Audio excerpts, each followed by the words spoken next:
It is official and it is over, ladies and gentlemen. There is a new NBA champion, and it is the Denver Nuggets.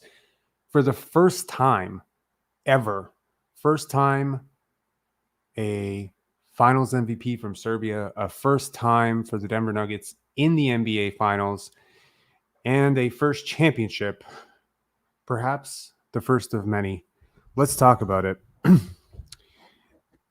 I think that the NBA Finals can be a story, right? The NBA playoffs, the NBA season in general is full of stories. That's really what this is all about. This guy wants out. This guy wants to get traded. This guy is disgruntled. This guy hates this guy. That's really what this is, right? The NBA is just full of storylines. And I could think of perhaps no more beautiful storyline in the NBA this season than the resurgent together Denver Nuggets. First, I want to extend a heartfelt congratulations to Kyle Lowry, Jimmy Butler, and the Miami Heat. As much as half of that roster drives me absolutely banana sandwich, and I can't say I'm a fan of a lot of those players, specifically Bam Adebayo and all of his antics, and sometimes Tyler Hero. I gotta say, they are probably the most accomplished and best 8 seed in NBA history. They went further than anyone thought they ever could. They proved a lot of people wrong, and kudos where kudos are due. And, Kyle Lowry once said, it's never going to be over for me and the Toronto Raptors and this fan base. And I got to say, tonight he made us proud, right? Raptors Nation, got to be proud of one of your own, a Raptors lifer, the GOAT. And he showed up. He was arguably, for most of the night, the Miami Heat's best player. He was a huge reason why they were leading for a good chunk of this game. But in the end, it came down to talent. It came down to my best guy is better than your best guy, as it often does, as these things often do. And the Denver Nuggets reigned victorious. Color me surprised. I'm not surprised at all, but I am overjoyed.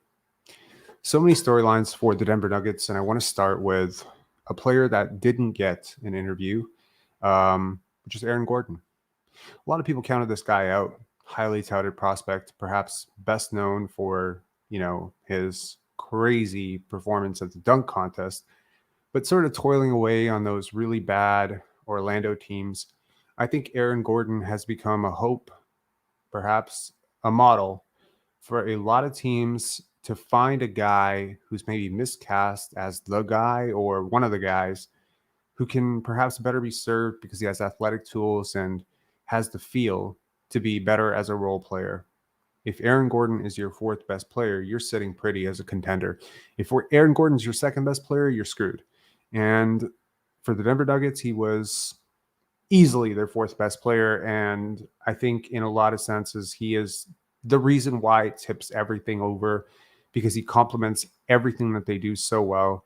His rebounding was incredible. The way that he, guards is just incredible. He shores up so many of their weaknesses. Obviously, especially early on, he got into foul trouble and you could really see that they struggled without him.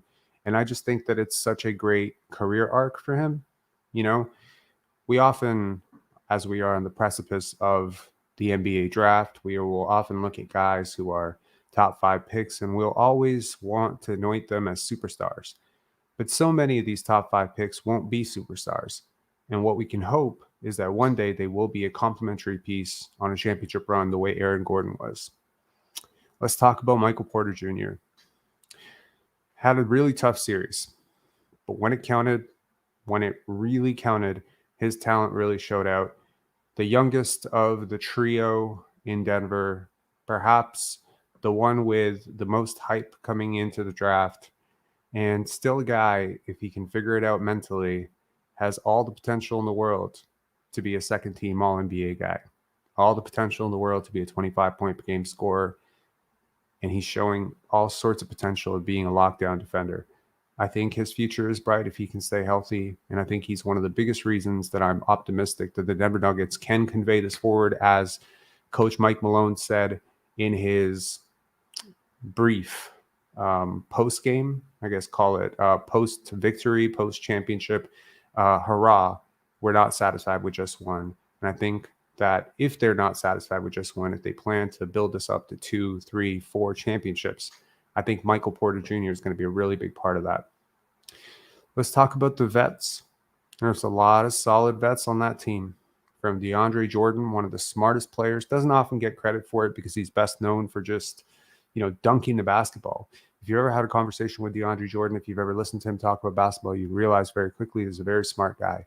Let's talk about rookies like Christian Brown stepping in as the 8th man on that team. I think there were times when KCP and Bruce Brown were struggling that he was probably the 5th best player on this team in spurts.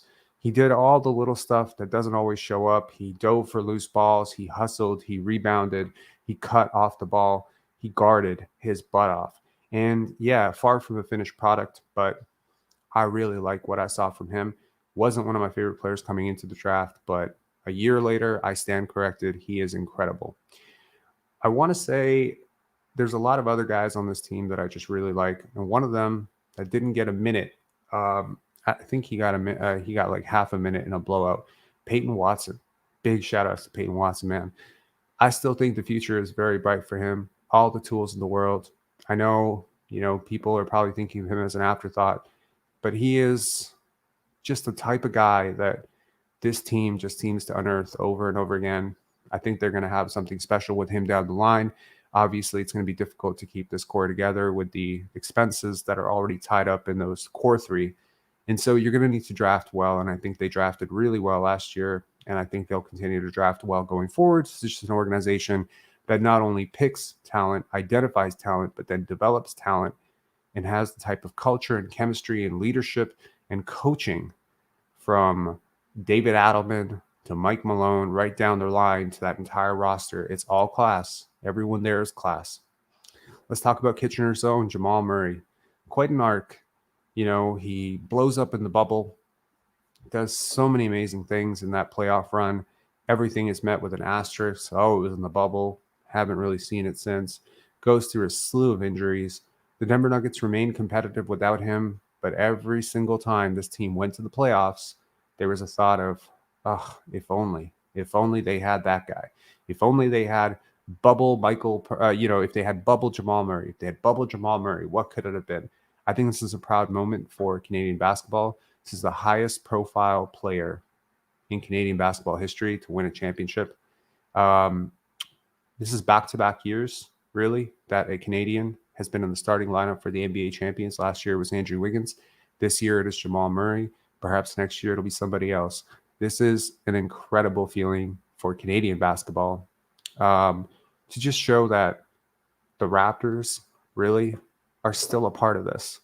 Whether you're talking about Kyle Lowry, whether you're talking about Jamal Murray, the imprint that the Toronto Raptors existing has made on this finals is incredible. And I know that some of you may say you're reaching because this is a Raptors channel and you're just trying to plug in something Raptors related.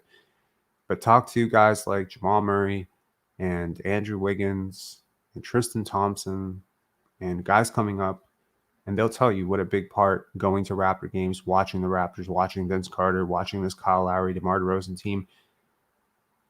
One of the feelings that I had when the Raptors won the championship in 2019 was there's a 5-year-old who just witnessed this, who was at that parade, or maybe a 3-year-old or a 4-year-old who was at that parade, who's going to become a superstar someday because of that parade. Because winning, basketball, passion, it's infectious. So infectious. Veterans like Jeff Green, right? So many stops. I think he's been on 11 different teams. And he finally wins one. And he'll play a few more years. A very cagey vet. You didn't see any disgruntled vets on the bench. Everyone is encouraging. Everyone is active. Everyone is coaching. Everyone is cheering. You also don't see a lot of finger pointing. When things are going bad in Denver, there isn't a lot of finger pointing. There isn't a lot of yelling, screaming, bad body language. There's a lot of, now what? What next? What do we do? How do we fix this? Let's move on. It's a productive approach to problem solving. And none of this is possible without their superstar, Nikola Jokic. who may have become the first Finals MVP to leave his trophy on the table. Wasn't even part of the group photo at the end, was just too busy embracing his daughter, who was holding his Finals MVP trophy, Mike Malone.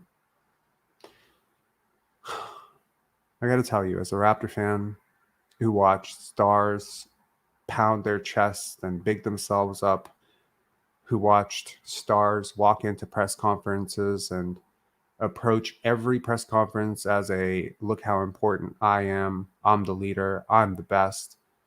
How incredible it's been for a month to not watch that shit, but rather to watch a player who is 5 times the player that those players are defer every ounce of credit, every ounce of praise to his teammates.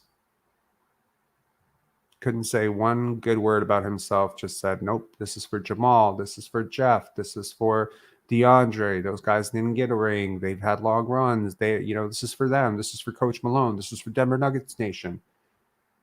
Because somebody raised that dude right. Someone raised him to be a leader, and that's what leadership is. So much of watching Nikola Jokic hoist that trophy, in my heart, I kept thinking as a cross match back to Joel Embiid hoisting his trophy, his MVP trophy, and how happy he was. And I thought to myself, Joel Embiid is a lot more talented and a lot more athletic than Nikola Jokic. He just doesn't have the right approach to basketball. Doesn't have the right approach to winning. And he's not the first super talented guy who can do whatever the hell he wants in the basketball court that doesn't have the right approach to team basketball. He's not the first. He won't be the last. There will be hundreds. There have been hundreds before him. There will be hundreds after him. It's a waste. It's a waste of God-given talent to only do it for yourself. Victory is so much greater and so much sweeter when you do it for somebody else. I've always felt this, that when you love others, when you do things for others, then that sweet embrace of victory is just that much sweeter. And it's been beautiful to watch. Do I think this team can be a dynasty? Absolutely. All of their core pieces are in their 20s. They are great at developing talent. They are great at identifying talent. They will be happily rewarded for this championship with a slew of role players who will want to play. Who wouldn't want to play with this team? Who wouldn't want to play on this team? When you talk about, really think about it. When you talk about the new CBA, there's a lot of guys in the middle who are going to be basically, mid-level, lower mid-level, or minimum guys in the next CBA. Teams are not going to be able to go over. They're not going to be willing to go over. And a lot of those guys, like DeMarcus Cousins, when he signed with the Warriors, like those deals, they're going to start going towards the Denver Nuggets, because who wouldn't want to play with a superstar who's this egoless? When you think about the depth that the San Antonio Spurs enjoyed under Tim Duncan, Manu Ginobili, how they were able to always replenish the coffers, how they were always able to develop talent, how they were always able to get these guys like a David West, Steven Jackson, like all of these guys, Tracy McGrady, Pau Gasol, like even these guys at the end of the bench who didn't do too much for them. How were they always able to get these guys? Well, players want to be coached. Believe it or not, these players got to the NBA for a reason, because they love basketball. And this is pure basketball. You want to love going to work every single day. You want to, have a superstar who elevates you, who gives you credit, even when he's doing 90% of the heavy lifting. You want to have a superstar who is willing to put you in positions time and time again that make you look absolutely brilliant. Yeah, then come to Denver. Come to Denver. It's a beautiful city. Denver, Colorado is one of the most beautiful cities in the United States. To those who've never been, I implore you to go. I'd be remiss if I went all this way without mentioning that this is the first time a Serbian player has ever won Finals MVP. This is also the first time in NBA history that a Serbian player or an ex-Yugoslavian player has been the best player in basketball. As a big fan of the Sacramento Kings, Pedro Stojakovic, Vlade Divac, big fan of also the San Antonio Spurs with Tim Duncan, Manu Ginobili. This championship feels relevant. You know, there are very few championships that feel relevant. Have you noticed that? Think about it. Really think about it. Which championships stick out in the last 25 years to you? Regardless of whether you're a Raptor fan or not, that Raptor championship sticks out. Kawhi, the mercenary, the storyline, beating a dynasty, that championship sticks out. LeBron beating the Warriors, that sticks out. The Detroit Pistons in 2004 winning an NBA championship over the Lakers sticks out. Big three, maybe. The big three, the initial big three for Boston, that sticks out. Who won the NBA championship in 2015? Do you remember? 2013. Do you remember? I mean, off the top, obviously, if you're a basketball hoop head or a junkie, you'd be able to say, yes, I do remember all the NBA champions. But there are some championships that just feel like they're different. They are different because the storylines are different. The way the team is achieving it is different. What it represents is relevant. And what this represents is that team basketball is back. We've been in the era of super teams for a long time now. We've been in an era where free agents dictate championships for a long time. Yeah, for you know, for all intents and purposes, we can argue that Milwaukee sort of set that tone, right? Golden State, you know, winning it really for 4 years in a row now. We have had a team win the championship whose major acquisition was not through free agency. Think about it. Toronto Raptors, 18-19, right? The Lakers, technically, they traded for Anthony Davis, right? That's 19-20, but okay, fine. We'll argue that LeBron was a major acquisition, so we'll have to say 4 out of 5, right? Then the Milwaukee Bucks, then the KD less Golden State Warriors, and now the Denver Nuggets. They drafted all of these guys, except for Aaron Gordon. All their core pieces are guys they drafted, developed, kept. It's a win for continuity. It's a win for team basketball. This is the second time in 3 years that the Miami Heat are in the finals, or second time in 4 years the Miami Heat are in the finals. That's also a win, you know, for NBA continuity, for doing things the right way, for coaching, for team basketball, for playing with toughness, playing two-way, defending, you know, sharing the basketball, sharing the praise. It's not a win for this guy decided that for the next 3 years, the NBA championship was going to be in Golden State. And this guy decided for the next 3 years, the NBA championship is going to be in Miami. And there's nothing anyone can do about it. One of the things I really loved about those Sacramento Kings teams and those San Antonio teams was not just the international influence on those teams, was not just the international influence on the way that those teams played, but it was genuinely because they played basketball in a way that felt like it was good for young players.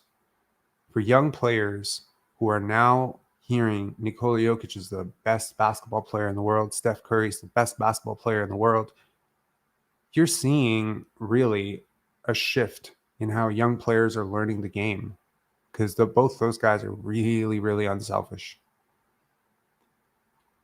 When I listen to a Scoot Henderson, Victor Wembanyama talk about basketball, I'm seeing the influence of the players that they've been watching, the players that they've been listening to, the coaches that they've been listening to. And that is the future of this game that we all love. Unselfish, continuity, develop your talent, play the right way, celebrate your teammates. I don't think there was a single technical called this entire round in the finals. This is the first time ever. One of the first times ever. There are no technicals, not one. It's beautiful. To shift this over to a little bit of Raptor talk, and we'll get to your calls. I think there's 2 people waiting, Junaid and KW Raptors fan. If you want to chime in, if you want to call, the lines are open. Feel free to call. Tomorrow, Darko will be introduced to the Toronto media, and I am very excited for this because I think that this ushers the Raptors version of what the Denver Nuggets just accomplished. I think this starts the ball in that direction. I think it starts with Scotty. I think it starts with OG, Christian Coloco, Precious Achua, and I think it will start with Darko. Somewhat of a humorous sidebar. Does anyone know how to pronounce his last name? Because I've heard at least 15 wrong pronunciations. I want to do a short, like a little short. I'm pretty sure it would go viral, and I could probably start with Matt Devlin calling Pedro Stojakovic Punjabi, and then I could just go from there. But it's just really funny to me that after all the Serbian basketball players that have come through with like the same sort of phonetic rules, right? Now you don't call him Jokic, you call him Jokic for a reason. You know, in our language, J is ya. So this hilarious thing where Doug Smith and various, Raptors people like in the YouTube space or they continuously call him Rajakovic or Rajakovic or something like that. It's hilarious to me.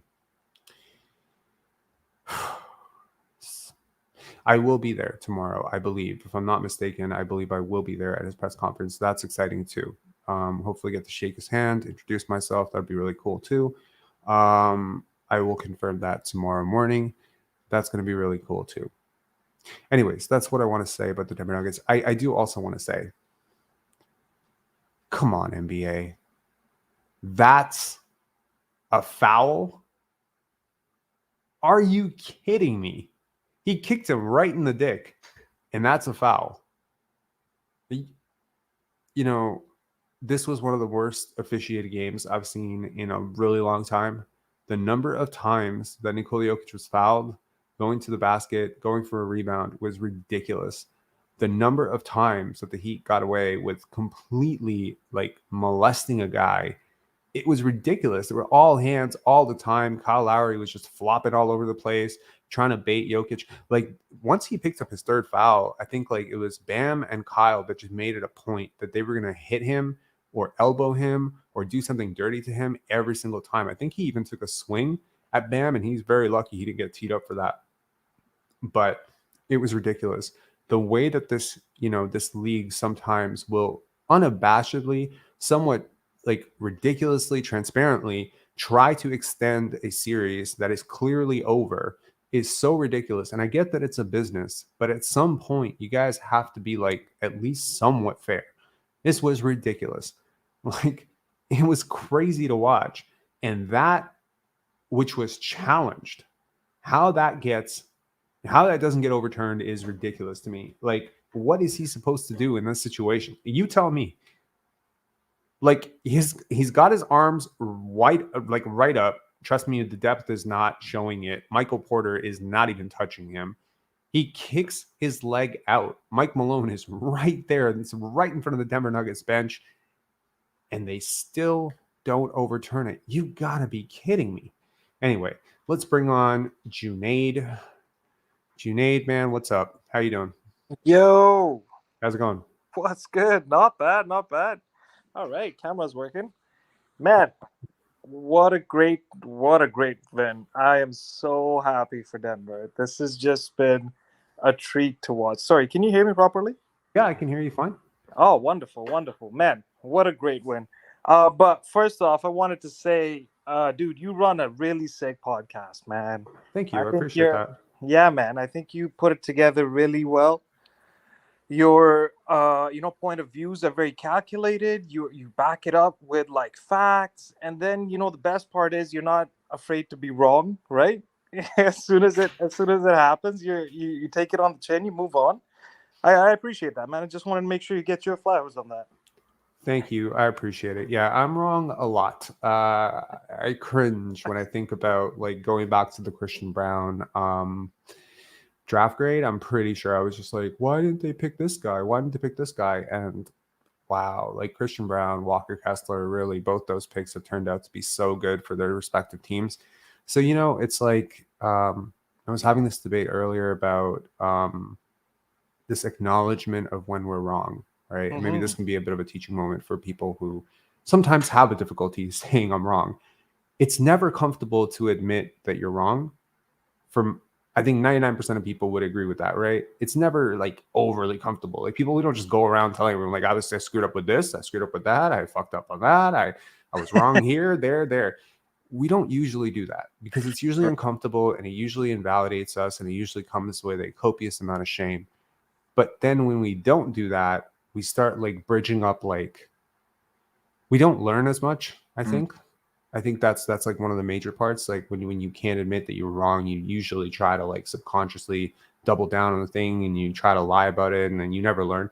And then the second thing is because the shame that we feel about the fact that we were wrong, we tend to project that out to somebody else. And then we try to, we become very defensive and cagey with our perspectives.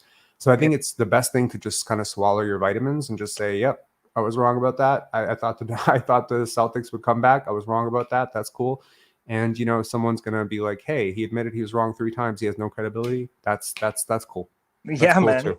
It's accountability, leadership, right? We're talking about trust. It's trust too. I mean, everything that I said yesterday in the pod that Darko brings to the Raptors. I mean, really, that's just the baseline elements of being a good person, right? Like everything there, from accountability to being honest to everything you're talking about there, it's just about being a decent person. It's really not that complicated. Most people, like most decent people, just do that shit like subconsciously, automatically. But yeah, I think it's really great, and I think watching the Denver Nuggets win and watching just like their coaching, it's such good people, across the board. It's such great people, and it's always nice to see great people win. Yeah, right. And that was a good point that you made. Who wouldn't want to play with them, right? It's a bunch of great players, great personalities, and Jokic, man, holy, he is such a great leader. My God, I can't get over it. And comparing him to Embiid is just, it's rude. I mean, it just comes down to focus, right? Yeah. He made it very clear early on in the season, we're not concerned about MVPs. We're not concerned about GOAT debates. We're not concerned about this guy, that guy, rivalries, nothing. We just focus on a championship. And it reminded me a little bit of the Toronto Raptors, in 2018, 2019, where Kawhi was just like, we're shutting down any free agency talk. We're shutting down any of this talk. I'm leaving, going, doesn't matter. Just focused on the task at hand. And when Marc Gasol came and Serge Ibaka was here and Danny Green, everyone was just on the same page. And it, if you were someone on the end of the roster, like a Jeremy Lin, who was kind of a little bit trepidatious about what's going to happen to me next year, or, Fred VanVleet or Pascal Siakam, who were on the verge of the contract extensions, you were like, what's going to happen with that contract? You didn't even have a chance to express it because your leaders were just completely bought in to the end result, which was winning a championship. Right. And when you make something your central focus, like I am a firm believer philosophically that you will have whatever you prioritize in life. For sure. For the most part. Like if you prioritize, if you have money, it's because you prioritize money. There's no accident to this. Like you have it, right? And if you prioritize health, you'll have health. And if you prioritize winning and good relationships, you'll have winning and good relationships. So I think it just comes down to our assertion of values and determining for ourselves what is important here. And I think that's what team culture comes down to. What are you about? And for the longest time, it felt like the Raptors were about the right things, accountability, chemistry, building guys up, getting people paid, development, keeping things clean off the court, keeping the chemistry good, building friendships, fostering community relationships. This is all stuff where, as a fan, whether win, lose, draw, whether you're getting bounced in the first round, you can still be proud of that team. You can still, at least from an emotional standpoint, if you feel the way I feel, like you can still be like, that's my team. And they're not going to win a championship. And yes, they're probably going to be best by Toronto, LeBron, but I still respect what they're about. They play with heart. They play the right way. They play tough. This year just was the first time in, like, I want to say maybe 10 years where I just couldn't stand the team that I was watching. This is the first time. And I'm so glad, even though I wish it had happened sooner, I'm so glad that Masai Ujiri and Bobby Webster, took the bold moves, and hopefully they'll continue to weed out whatever created the disruptions last year. and then we'll return back to what has been more traditionally known as Raptors basketball, which is very similar to what we just watched the Denver Nuggets do. Yeah, for sure, for sure. Changes were due, I think. But yeah. So you're gonna talk to the coach tomorrow? You're gonna ask him a question or what? I don't know. We will see. I don't know if I'll have a chance to ask a question, but I think I will be. I will have a chance to be there, which is really cool. Yeah. I have I have no expectations that he's going to, open a can of worms and, start calling people out or whatever. I'm sure he will be asked about. I can tell you right now all the questions he's going to be asked, and I know exactly what he's going to answer right now. He's going to be asked about He's going to be asked about the long process. I know this media so well. He's going to be asked about like how long the process was. He's going to say, "Yeah, it's great that they did the due diligence," and eventually somewhere down the line he'll say he was nervous, but he's really happy he got it. He'll probably be asked about the pronunciation of his name, to which hopefully he'll pronounce it correctly for everybody there, so we don't have to hear this butchered 850 times this year unnecessarily.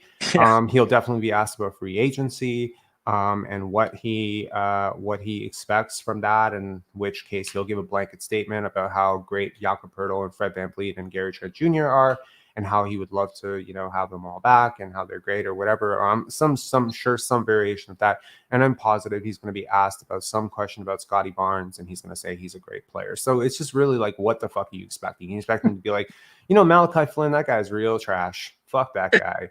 He's an absolute bum. I didn't even give him dabs on the way in. He tried to give me dabs. I just fucking ghosted him. Like, we expecting, what are we expecting from this guy, right?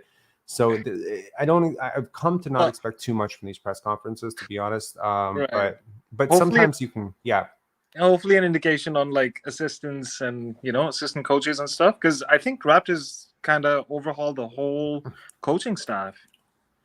They better. But he has a pre-existing relationship with Earl Watson. Yeah. So I would be curious if he comes back.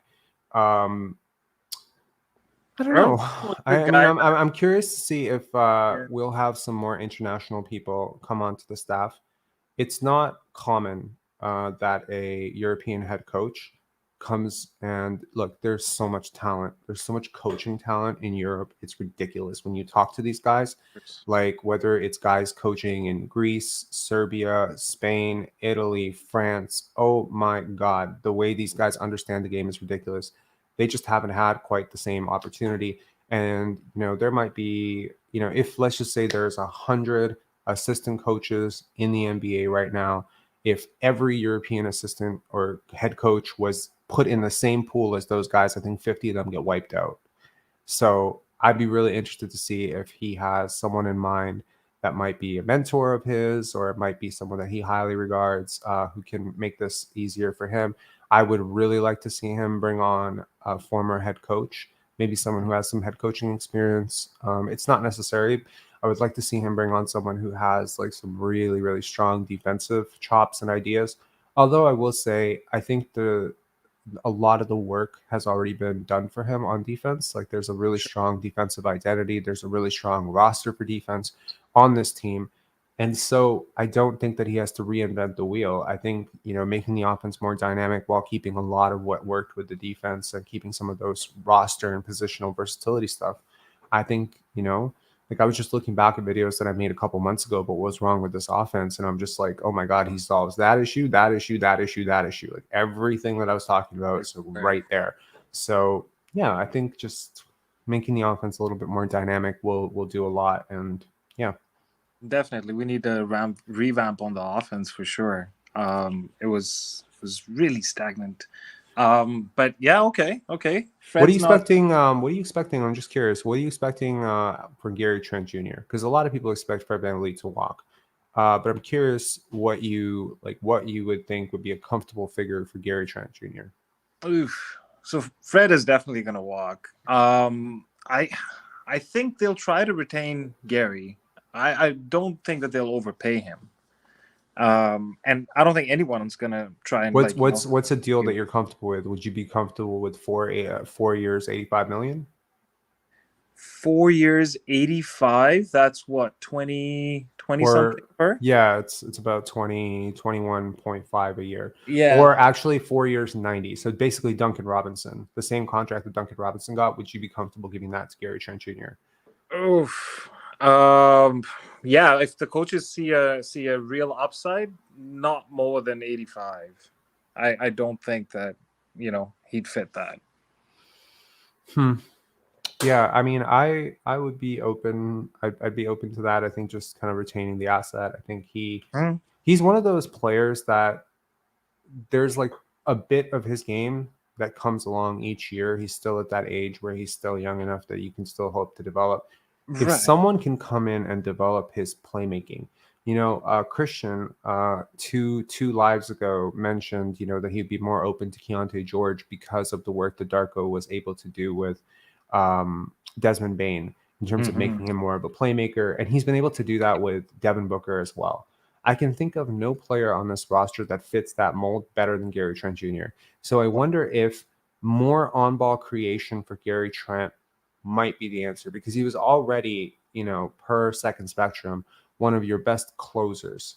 Hmm. On isolation possessions, he was one of your best isolation scorers. So you can take a lot of what people find so tantalizing about someone like Keontae George or someone of that ilk, like Nick Smith Jr., like the sort of isolation scoring package bag, etc. And if you can then, and Gary's a better defender than either of those guys, Sure. much better. Not a good defender by any means, but still not bad enough that if you put four competent defenders around him, he wouldn't tank your defense. I would be a very big proponent to try to bring him back and see if Darko can't make some progress with his playmaking and on-ball creation skills. Because Hmm. if you can initiate like some of that on-ball stuff, he's highly coachable. Oh, for He's sure. a gym junkie. I Yeah, yeah, think yeah. that Gary Trent Jr. could be a bit of a revelation for the Raptors. And they, in the next CBA with the cap going up, 4 years, 85 would be a steal if he Yeah, develops. If he doesn't develop, it's kind of that's like a fair-ish contract, maybe a slight overpay. But with right. 24-year-olds, you're always going to pay a little bit on the premium side for upside. True, true. No, that's a very good point. If Gary develops his playmaking, I think that takes him to the next level. And that's definitely, if they see that upside, if they see that ceiling in him, yeah, I think that 85, 90 mil is a good spot for him. Yeah. But let's see. Let's see. Yeah. Anyways, Yeah. yeah. And what about between, like, is there anyone else on this roster? I'm sure if you're a fan of Pensari basketball, you're a fan of Scotty Barnes. So we're gonna leave Scotty out of this.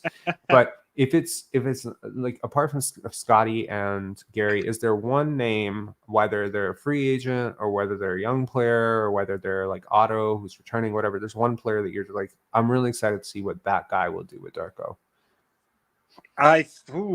With Darko specifically, I'm not sure about Darko's skills specifically, but Jakob, I'm really looking forward to Jakob That's interesting. getting a much better, much bigger role. Because he's that team player, he's that leader, like that accountable guy. He's smart. There's that Mm, IQ bit with him, and he's almost a Gasol type passer. So yeah. I'm looking forward to Jakob really flourishing with this group. I think connective tissue is really important, and I think he does a lot of that center playmaking stuff that, like, Mm. we saw bits and pieces of that with Jokic and Bam, and I think Yeah, he's so much better as a defender than Jokic. Obviously, he does have quick hands. He does present like a vertical target. He can super finish like close to the basket. He's a great screener. I think he Mm. has a role. I was just telling my friend the other day, Jakob Poeltl is the first non-3-point shooter that I saw have a positive impact on three-point shooting since Draymond Green. yeah. And in this case, he's a complete non-shooter. At least Draymond takes threes. Like, this guy doesn't even take threes. He can't even make one. But I Dude, think like it would be one-handed really. free throws, like. I know. I would be so curious to see if something can be done on the jump shooting side with him, where at least he can become like a respectable like free throw line and out, jump shooter. Mm. I don't see why not. He has great touch. He can obviously hit free throws. If you can hit free throws, you can hit a free throw line jump shot. Mm.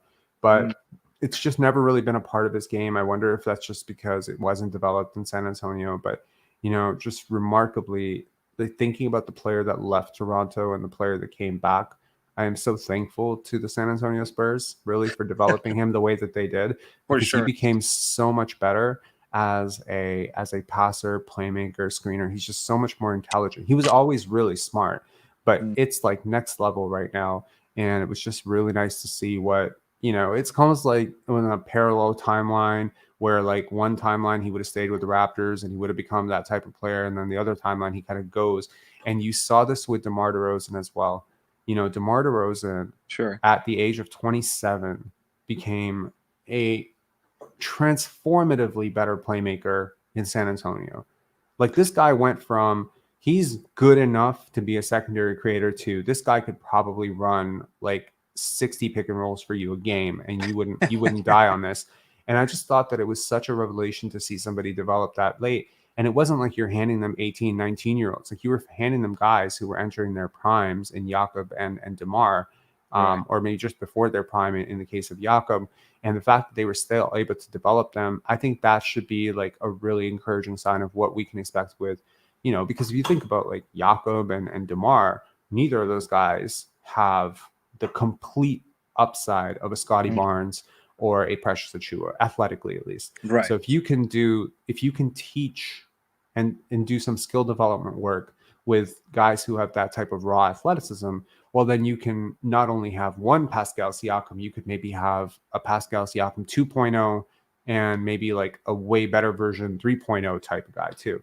So I think they're still doing a great job of like bringing in the right type of players and the right type of people into this organization. I'm just very curious to see what guys like Delano Banton, Malachi Flynn, Precious Achiuwa. I think maybe more than anything, I'm most excited for Precious Achiuwa. And Gary Trent. I think those two guys. Like I think this is a vote for Scotty, fine. But Scotty always is going to be a really smart player. Honestly, at this point, his development is on him. The jump shooting, the getting himself into the right places on offense, being more assertive. And, there isn't really a coach that's necessarily going to be able to do that for him. But the teaching element of trying to teach players how to play the right way, this thing I think will be most beneficial for Precious and Gary. And those guys have skills to be really good starting players in the NBA. So I'm really curious to see what it's going to do for those guys. It's exciting. It really is. We got some good pieces. Delano, Precious, like you mentioned. Looking forward to it, man. All right. Thanks, man. Thanks for calling. Cheers, man. Really appreciate it. Cheers. Have a good night. See ya. You too. Bye. All right. Our live is at 42 minutes. I'm getting a little bit sleepy. There's a part of me that really, really wants to watch the Denver Nuggets post game and kind of soak in the celebration and the, just enjoy it. It sucked. This year sucked. To be a Raptor fan this year sucked. It sucked to watch your team struggle. It sucked to watch your team get bounced in the first round, or not even in the first round, to get bounced in the play-in. It sucked. It sucked to watch guys disgruntled. But if the Raptors couldn't win it, this is the team that I wanted to win it, them or the Celtics. I would have been just as happy to see Jason Tatum hoisting his first Finals MVP as I was to see Nikola Jokic hoisting his. So I'm really happy for both, for either of those players. And I'm really happy that, while it did not turn out the way that I wanted it to for my Raptors, the first time I think I've ever said my Raptors on this channel, feeling a sense of, hope and pride for Toronto's only basketball team, or Canada's only basketball team right now. But it was good to see. And, whoever wins the NBA championship each year, it tends to have a bit of a trickle down effect on all the other teams and how they build and how they structure and how they think. I'm very curious to see which players will be on the move. I have a feeling this is going to be an unprecedented player movement type of season or off season. The Denver Nuggets have won the championship. Therefore, the off season has officially begun right now. And I expect that there will be some big names potentially on the market. Bradley Beal, potentially Damian Lillard, potentially one of the top 2 or top 3 picks might be on the market. Those are some really big assets. Those are some really big contracts. I also think Jalen Brown could be on the move. Fred VanVleet. Like, there are some really big names. DeMar DeRozan, Zach LaVine, definitely in the realm of possibilities to be moved. Trae Young could be moved. I think all of these players could be moved. If I haven't mentioned it already, Jaylen Brown. Um,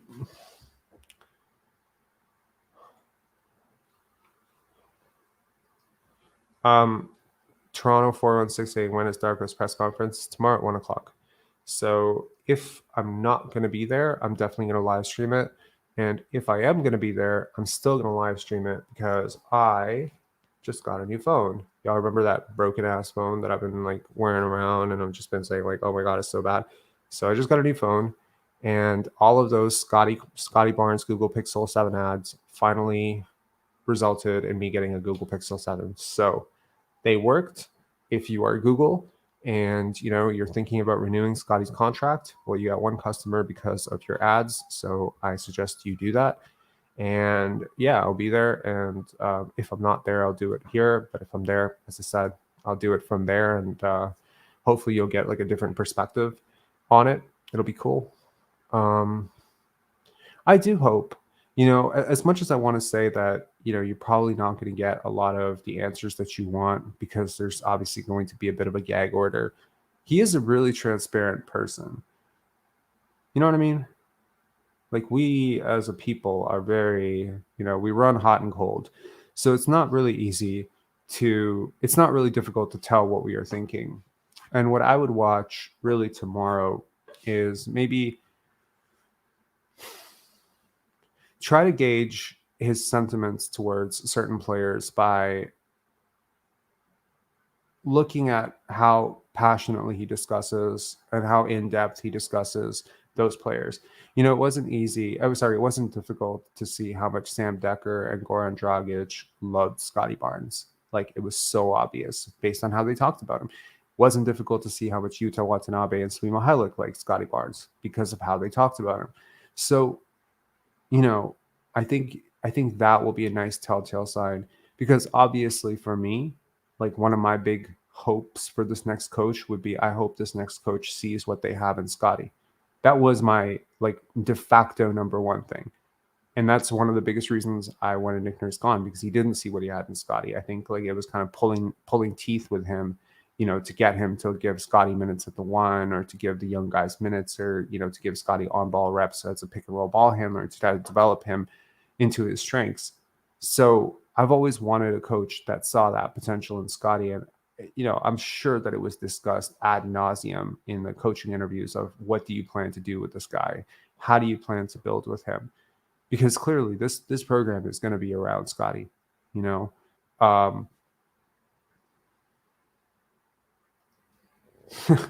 that's really funny. Have a bootleg version of Jokic and Murray by creating Scotty and Simons. Man, I was thinking about all the top 15-ish picks in the NBA draft, and I was thinking about how they each work with Scotty Barnes. And I just keep coming back to it. Scoot Henderson is such a great fit for Scotty. Scoot and Wembanyama are such great fits for Scotty. It's such a shame, to keep bringing it up. The Raptors did not tank this year, but those two guys just fit so seamlessly with him. And in both cases, one of the most beautiful things about Jokic and building around someone like Jokic is you can literally play him with anybody. Think about a player in this league that you can't play with Nikola Jokic, apart from another star center, in which case I still think you could play. You could, Jokic could play with Embiid. Jokic could play with Jason Tatum. Jokic could play with any top star you think of. He can play with them. He could play with Shea easily. He could play with Donovan Mitchell. He could literally play with anybody. I love that about him. You can't say that about most stars. Most stars, you're like, no, you got to play this way. You need this type of roster around them. You need these types of players. You can't have these types of players. You need to fill in this. The only thing I would say with Nikola Jokic is like, you want to ideally have your other guy be like a really good defender because he's just, he's not going to be able to do a lot of stuff for you defensively. That being said, just like with Gary Trent Jr., while defense is not his strength, certainly he is not as bad as people have made him out to be. And I'll keep reiterating that.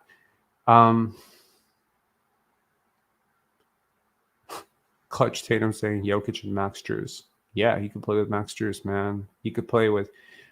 I think Luka might be the one guy where it's a little bit difficult, but he could play with him.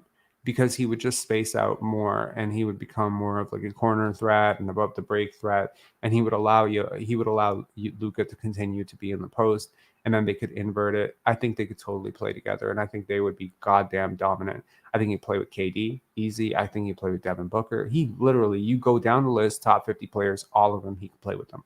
And that's really what being a smart basketball player is. You can play from different places on the court. You can play different styles. He can play fast. He can totally play slow. There was nothing. Bam Adebayo is largely considered one of the top 5 defenders in the NBA. He's a beast of a defender. He's got all the size, all the athleticism, and he was trying. He couldn't do shit, and it wasn't even close. Like, there was no contest, right? I noticed tonight what a superstar really is they are a break the glass in case of emergency type, right?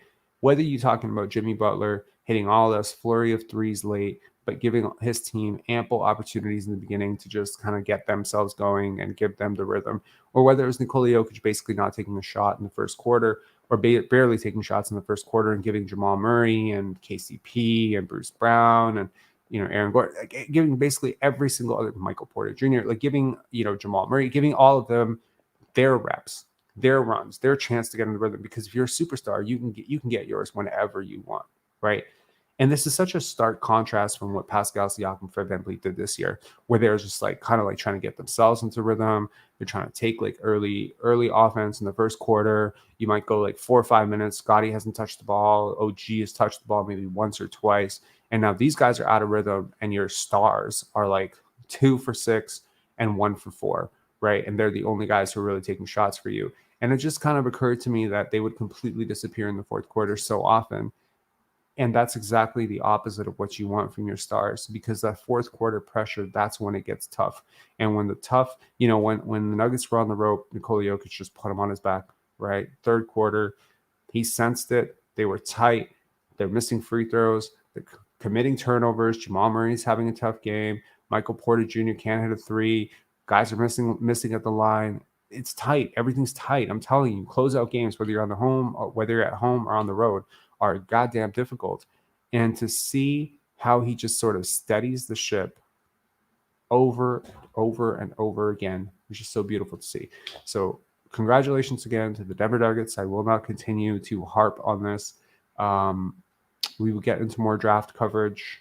We would like to make some better videos. Our subscriber rate is climbing really fast. I think this is like the last 5 days or 6 days, probably the most our subscribers have grown in a really long time. If you haven't hit subscribe, consider doing it. It is free. Absolutely.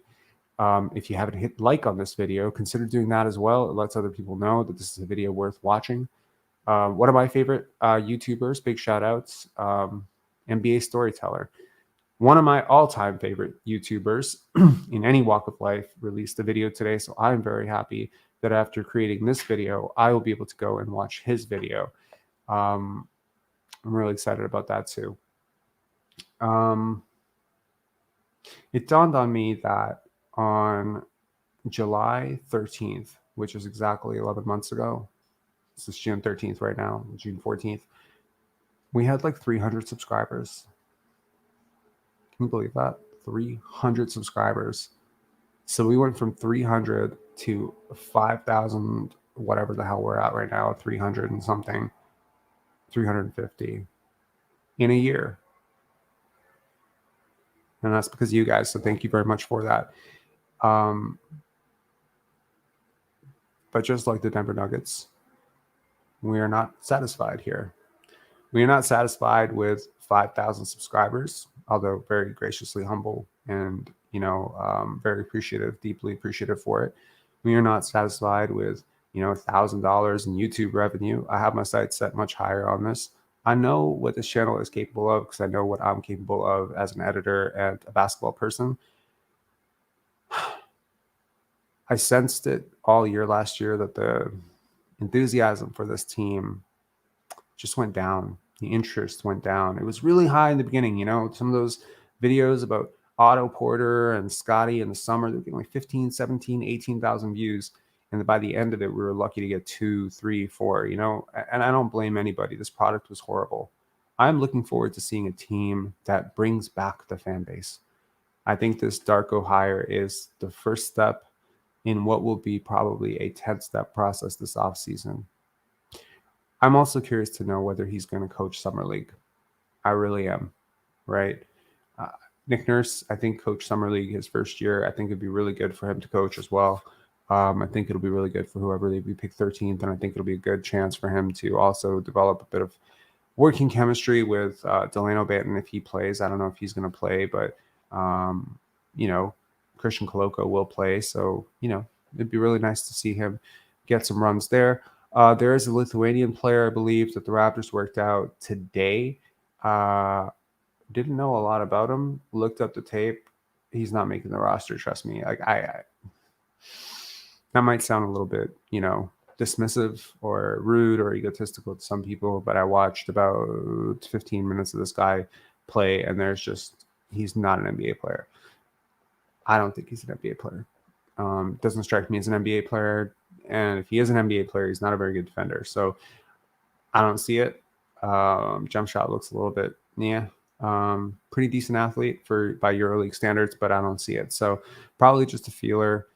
Good chance to get some intel on the guy, but I don't think so. Wow,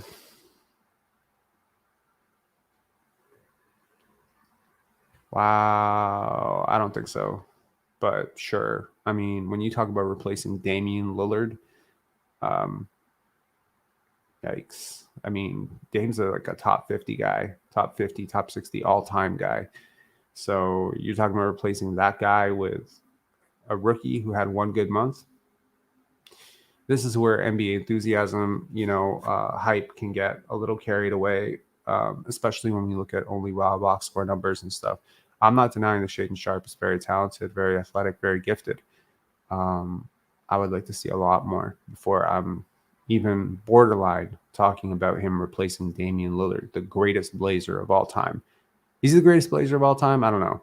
That's debatable, but he's definitely up there. Is he the greatest Blazer of all time? Do I put him over Clyde Drexler? Do I put him over? Nah, I can't say greatest Blazer. It's close.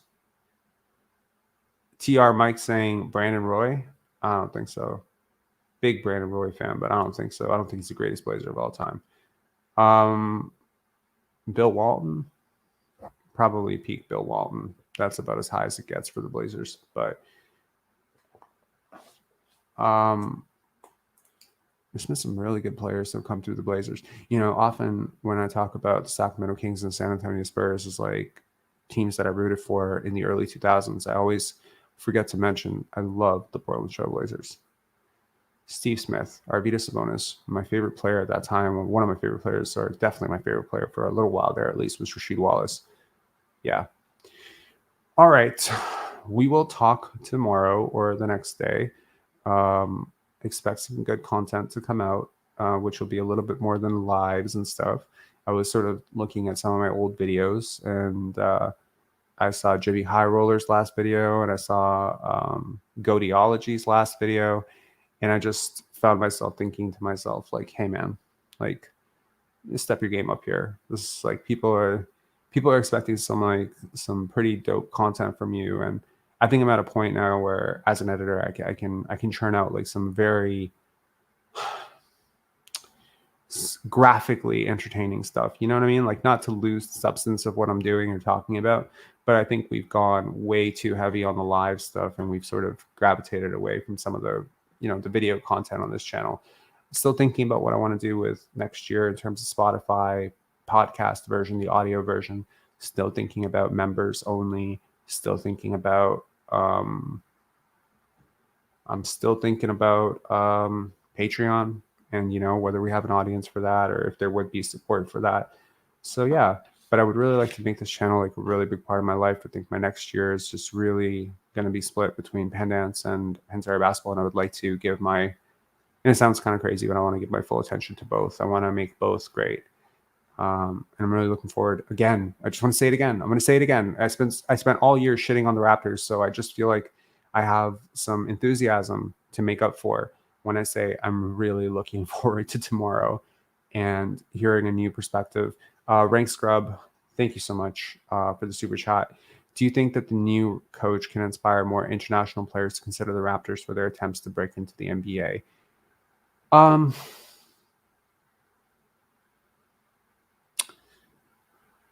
Yes and no. There are certain players. First of all, very few EuroLeague players can play in the NBA. It's just the truth. Like maybe there's like 20, 25 at any given time who stood a chance. Among those guys, there are certain guys who have a strong preference just because they're closer to home.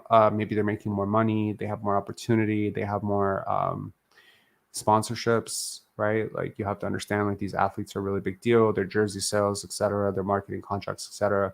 So it takes a very special type of player, maybe at a very special place in their career, to want to make that shift in the first place. But yes, I think if you are like a really great EuroLeague player who has been kind of hesitant to join, I think one of the things that a lot of EuroLeague players do fear is, will I be lost in the shuffle? Will I be misused? Will I fit in? Because there have been some horror stories, right?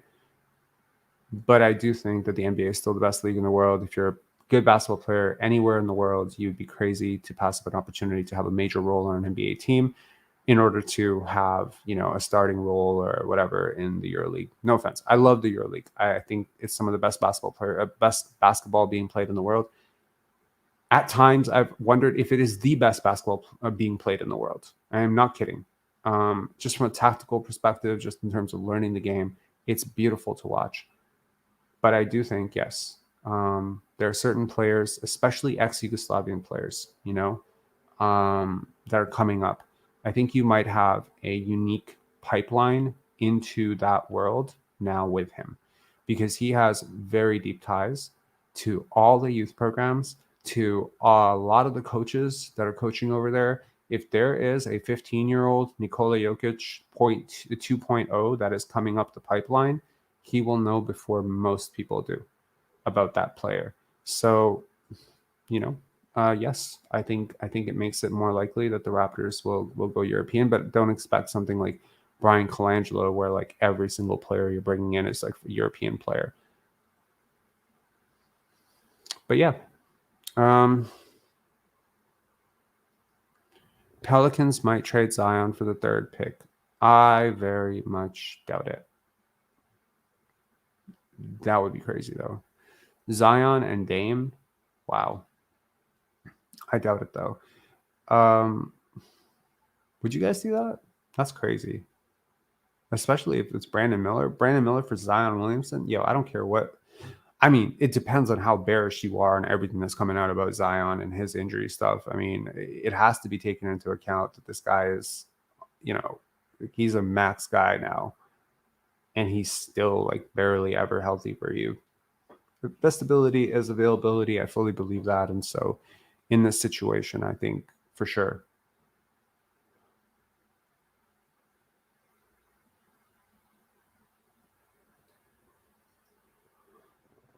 Can you make a 15 to 20-minute video explaining mathematically why the bank shot, if mastered, is the most effective shot in basketball? Rebound angles, touch, forgiveness, the fact that it's a vertical plane. Man, that would be very interesting.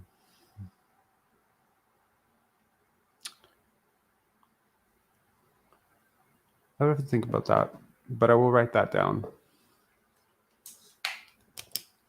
Yeah, I gotta write that down. Bank shot video.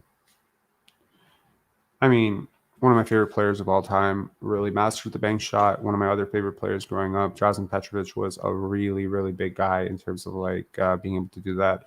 Arvydas Sabonis also did it quite a bit. I think Rasheed Wallace was pretty good at it too. So a lot of great players in NBA history have mastered the bank shot. Yeah, I'm really looking forward, like over the next, well, it's like 9 days now, to really, really dig into the draft more so than ever. I want to evaluate game footage. I want to talk about maybe some unheralded guys that maybe aren't being talked about in top 13 that might be potentially in the mix for the Raptors. That would be very cool. So yeah.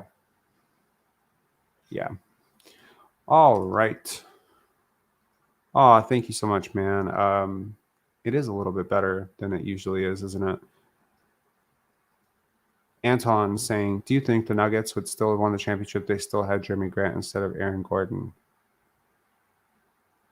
Yeah, I do. They do a lot of the same stuff. Jeremy's just a much better shooter. Yeah, I could see that for sure. What do you think that Aaron Gordon does that's so much better than Jeremy Grant? I think they're pretty. You know what though? It's really difficult for me to say right now because this version of the Nuggets was largely healthy for a lot of this year.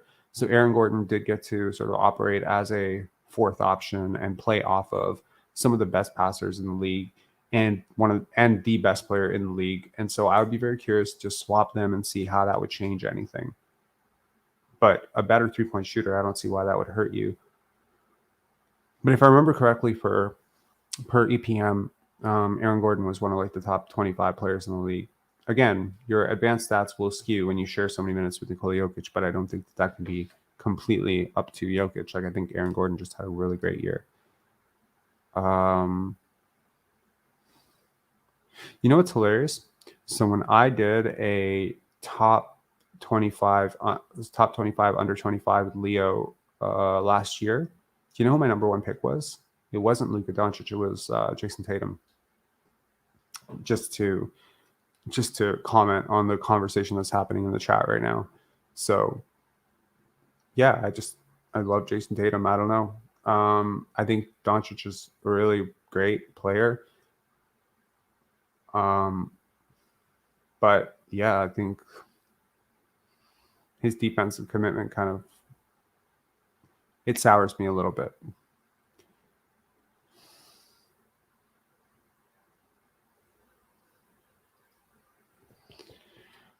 Rob, so according to Mark Stein, if Gary and Fred leave, it's likely Siakam and OG Anunoby are back.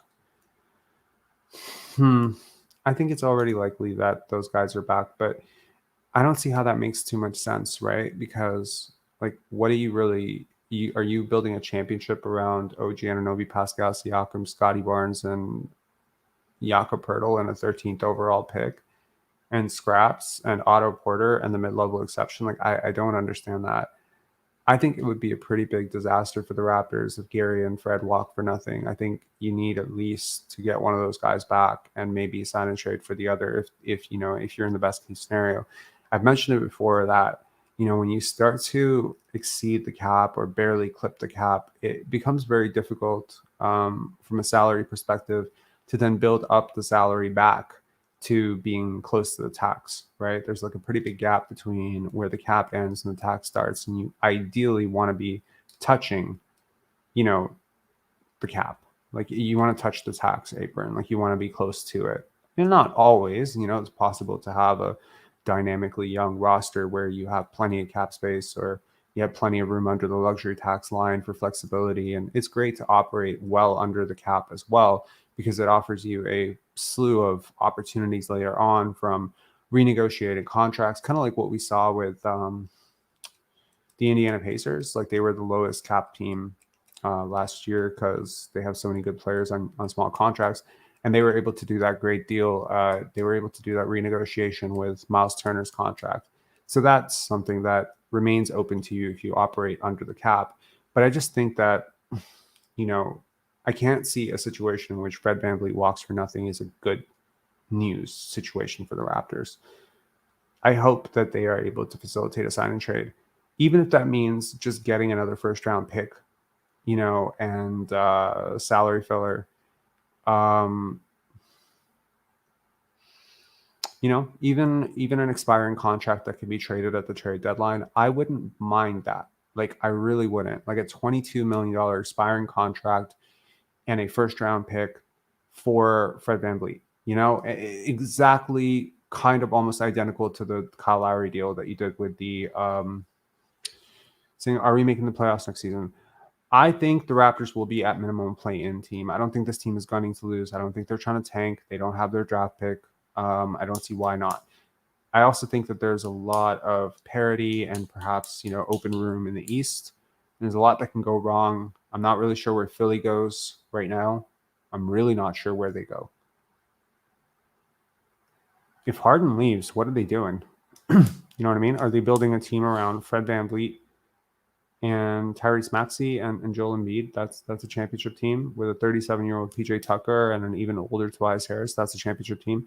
Where are the Miami Heat going? Next year, Jimmy Butler's 1 year older. Kyle Lowry's 1 year older. Where are the Chicago Bulls going? Look at every team that finished ahead of you in the playoffs this year and ask yourself, are they better or worse next season? It's a golden opportunity here that if you are 41-41 next year, I'll count that as a massive success. And 41-41 next season, probably be 7th seed. So never know. Yeah.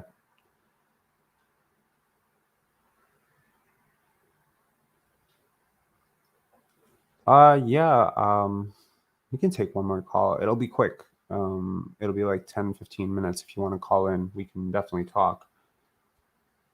I'm gonna be right back, guys. Give me 1 second. But if you want to call in, and if you don't call in, we're gonna wrap it. But yeah, give me a minute. I'll be right back.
Mike on the right side, 4th row. I thought this was going to be fun. Still, it's not fun. Nikola, Mike Singer, Denver Post. Can't wait. After the Lakers series, you were asked, who are you most. How y'all doing? Can you hear Nikola Jokic? Now that you guys are NBA champions. Oh, hey, me? Locker room. Yeah, can you hear him? Who are you most. Hold on, I haven't heard of you All of yet. them, I Yeah. think it's simple. It's all of them, it's, Like I'm fully, happy for clearly? DJ. I'm happy for Jeff. I'm happy for Yeah. Ish. Literally Okay, for that's everybody. Mikey, he had 3 surgeries and still came here. We're gonna and give this helped. like 2 minutes us to win the just let him championship. talk a little bit, and then Yeah, how you doing? sure. I'm burping. I'm sorry. I'm Jamal, happy to listen to who this. had He's surgery and guys didn't so play well at likable. the beginning of the season. Like I Me told you too. guys that he's not going to be, but we all know what he's capable of. So it's every KCP. He brought us the championship mentality. Bruce, Christian Brown. I don't want to say like little every player on this team. Melissa on the front. Melissa Rowland, Fox Sports. Nikola, 41st pick in the draft. It's been an incredible journey for you to get to this moment. How would you describe the emotions of this all? It's good. I mean, it's good. We did a job. I think we played the best basketball. I'm not gonna say in the postseason, but I think we were there playing the best basketball. Today we didn't make shots, but still we defend and You can really hear him I completely think clearly. It's a great journey, Yeah. like you said. Okay, that's great, 'cause I can't. For the It's first weird. pick, but to be honest, that doesn't matter. When you hear you're a player, and they have a couple guys that not even drafted, and they're still playing and contributing to them to win. So Ohm over here on yes, I left. finish. Good job. Nikola, Om Youngmasuk, ESPN. You've often talked about how you don't care about MVPs, you care about a championship.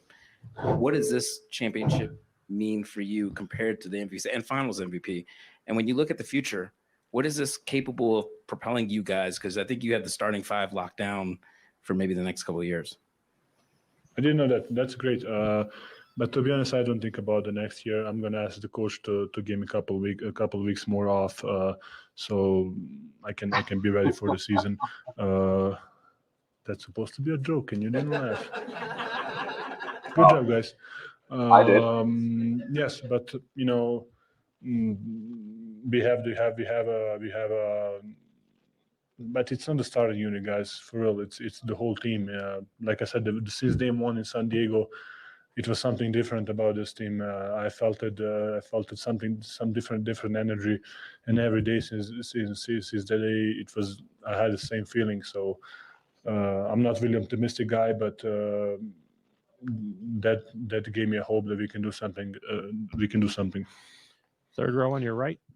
Hi, Nikola. Uygar Askan, Turkish television. Congratulations on winning the championship. Thank you. European basketball, so much success in the NBA. You're one of the best players to come out of Europe. Can you talk about what Europe's impact is in the NBA right now? Yes, we have an impact. Teams, but of course, Americans are the majority of the league, and they're supposed to be because they are, the America, USA won I don't know how many gold medals in a row, and then Spain won it last year's. But I think there is some European players, and there will be some European players contributing to win and giving that edge to the good teams to win championship. Ramona on the left side, the middle. Hi, Nicola. Ramona Shelburne, ESPN. Coach has talked a lot about part of the reason this group is here is because the organization was patient, that you guys have all been together for quite a while, and that you kind of were patient through the injuries and through the last couple of years, but even stretching further back. How important was that, and how important is that for a player to know that the organization believes in the core and believes in the group that you've had for quite a while? Yes, I mean, especially if you're a young player. I came here when I was 20. Jamal came here and he's 21 or 20. Where is? Now, artificial intelligence can generate ad creatives automatically. The program is called Ad Creative AI, and it helps marketers generate high-quality ad creatives really fast. Here's how it works. First, Happening now? Nobody? No, I'm by myself. You're not part of Denver Nuggets. Sorry.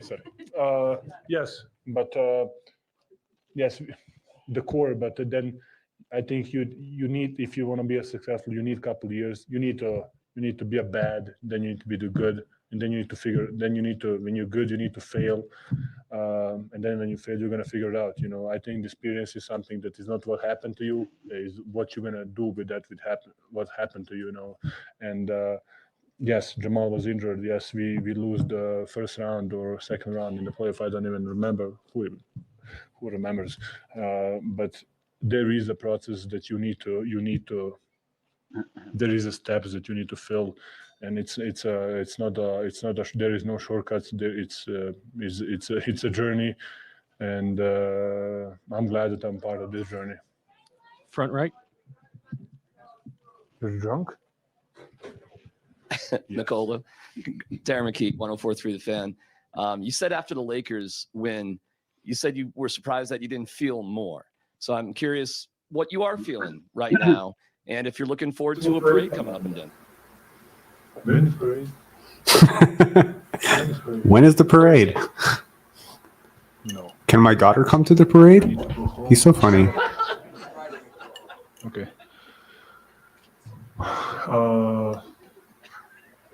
I mean, we succeed in our jobs. and we won it. We won the whole thing. It's a amazing feeling. But like I said before, it's not everything on the world. I think still, if okay, I won it. Okay, we won it. But I think it's not the most important thing in the world. Still, there is a bunch of things that I like to do. I mean, probably that's a normal thing. Nobody likes his job, or maybe they do. They're lying. But it's a good feeling when you know that you did something that nobody believes, and it was just us. It's just the organization of the Nuggets believe in us. Every player believe in each other, and I think that's the most important thing. What a great look for the NBA. Hey, man, the business, the entire everything that you just built, all this hype up. You have like around the clock guys like talking about who's going to win. And then the guy who wins it is just like, it's not the most important thing in the world. There are more important things. My family, my daughter, my horses. It only makes me like him that much more. Right. The guy is just like, he's such a breath of fresh air. Like not even arguably, by far the best player in the NBA right now. And the guy is just like as honest as they come. Like everything that oozes out of this guy is honesty. There's no ego to him. He has every right in the world to be the most egotistical fucking like sociopath, fucking asshole on the planet. And he is the furthest thing from it. He's so honest. He's so genuine with everything he says. Not like even like in that press conference, in the middle of the game when you could tell he's like super engaged and he's like yelling at his teammates because I still don't know what he was yelling at his teammates for during that huddle. Like everything the guy does is genuine and honest and from the heart. He plays basketball the exact way that basketball was meant to be played, and like I don't know that I've ever liked a player more than this guy. It's insane. He's so good. Yeah, I feel the same way. And it's like there are certain players that are cut from this ilk: Scotty, Arvydas Sabonis, Magic Johnson, Larry Bird, Bill Russell. I go down the list. There's almost always one of these guys in NBA at all times. Sometimes there's two, sometimes there's three. These selfless guys who want to see their teammates succeed. Kyle Lowry's like this. It was interesting to watch in the third quarter. Kyle Lowry hits a three. Kyle Lowry strips Jokic. Jokic strips this guy. And I'm just like, you're just watching two guys who just play the right way, doing everything on earth to win this game for their team.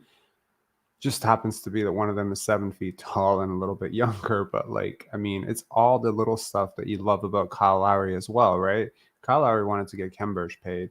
Kyle Lowry wanted to get DeMar, his recognition. He wanted to get Siakam his flowers, OG his flowers. That's the right way to live through life. And, to anyone who might be saying, well, these guys have to feign this air of basketball is my whole life and it's everything. It's not. Right. It's not. Right. Even for the, and you know what? When basketball becomes your whole life, that's when you fail. Right. You look at Kobe Bryant. The definition of obsessed with basketball. And Nikola Jokic works very, very hard. There's no way you become this great without working as super hard. But for Kobe, life was so much bigger than basketball. It was about elevating the women's game. It was about helping his daughters. It was about creative endeavors. It was about entrepreneurship. It was bigger. Basketball is a vehicle towards something. I've always felt like I really appreciated the people who had the right perspective on that basketball, especially at the youth level, can be a great way to keep kids, especially kids, who are at risk, off the streets, keep them healthy, keep them occupied. Whether they get a Division II or Division I scholarship is irrelevant. It's just something that's good for them. It can teach them about how to cooperate with others. It can unlock certain aptitudes, certain mental skills that, it's a great way to connect the world too. You know what I mean? Like I've gone to other countries. I've been to 22 different countries, and every country I go to, there's one thing we all have in common. Every person I talk to, and every person I meet knows who Michael Jordan is.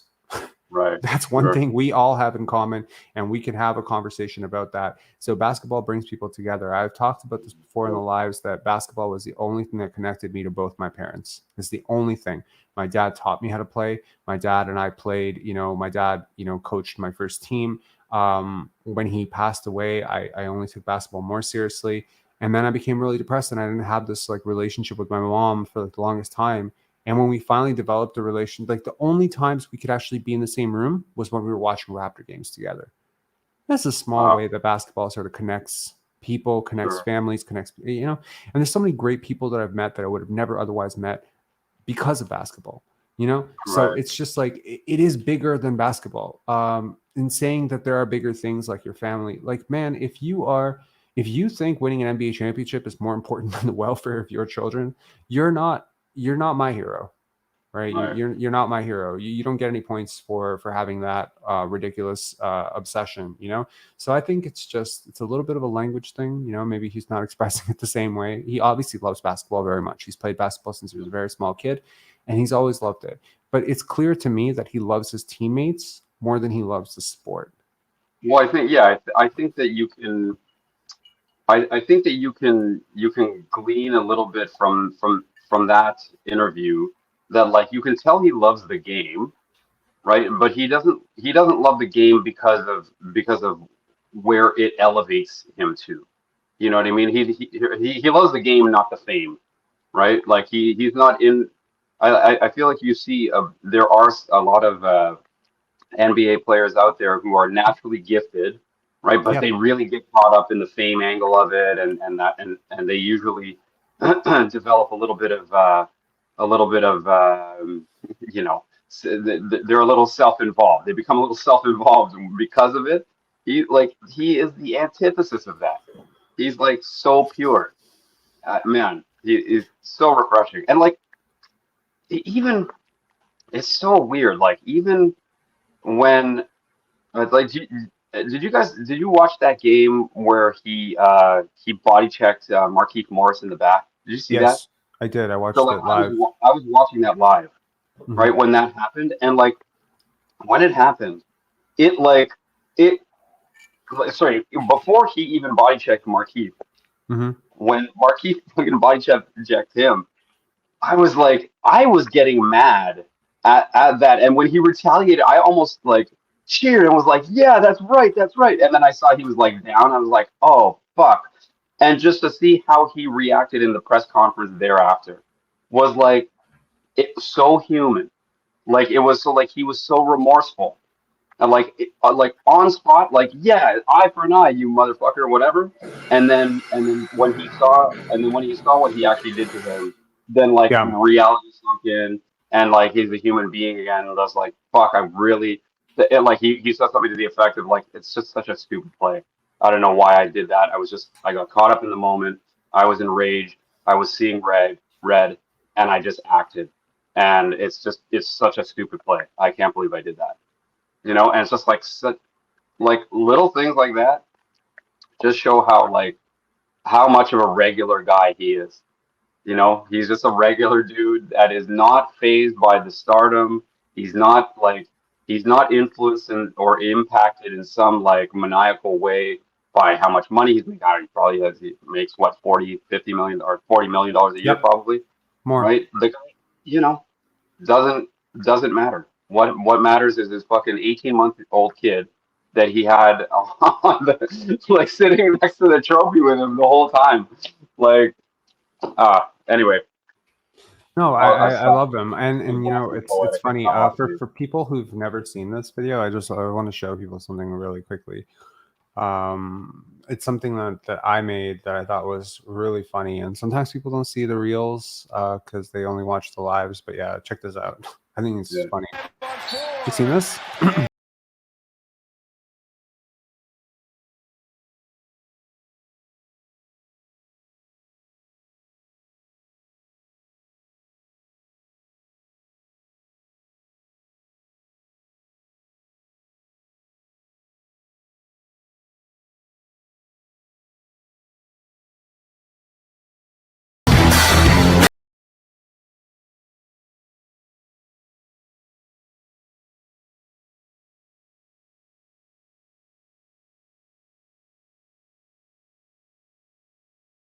couldn't have picked that Sarah McLachlan. There was no better song that you could have put for that particular spot. Yeah, I thought it was just great to be able to blend my love for the WWE with my love for creating finally edited content.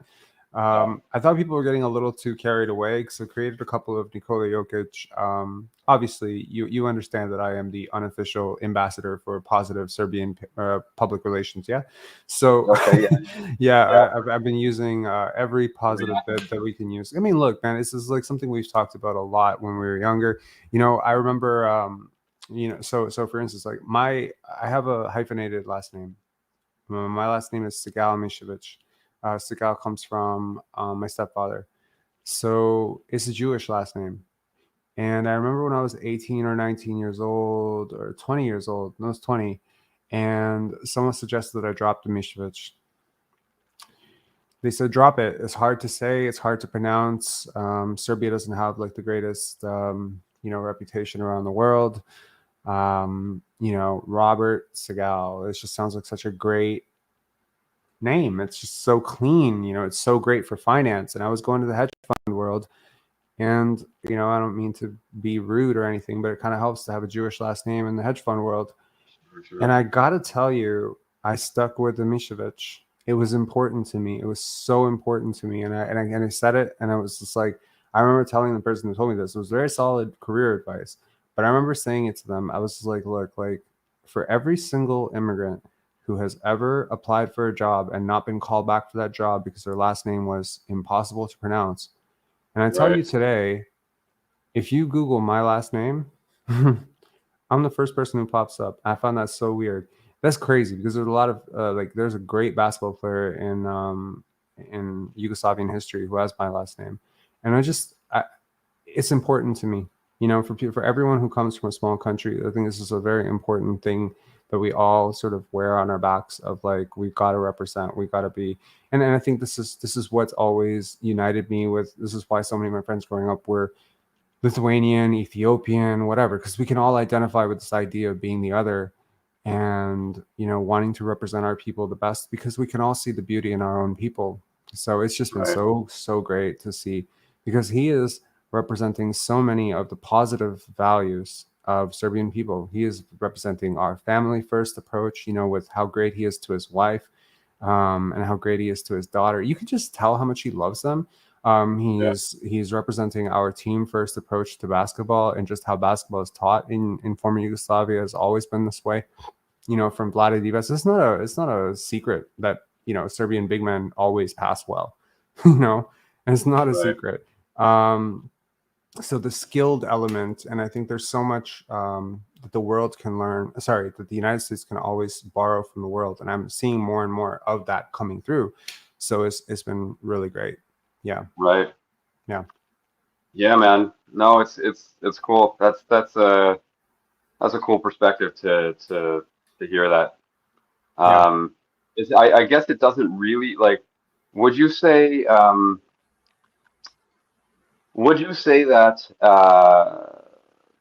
My God, dude on Dallas, Jesus Christ, Doncic. Do you think that he plays as pure a game? Would you say that, like he's obviously a great passer, right? But just like to the naked eye, that guy seems to have a lot more ego than Jokic has, and he doesn't. While he is obviously a master at his craft, he doesn't quite have the same kind of, I don't know, gravitas to me that Jokic has.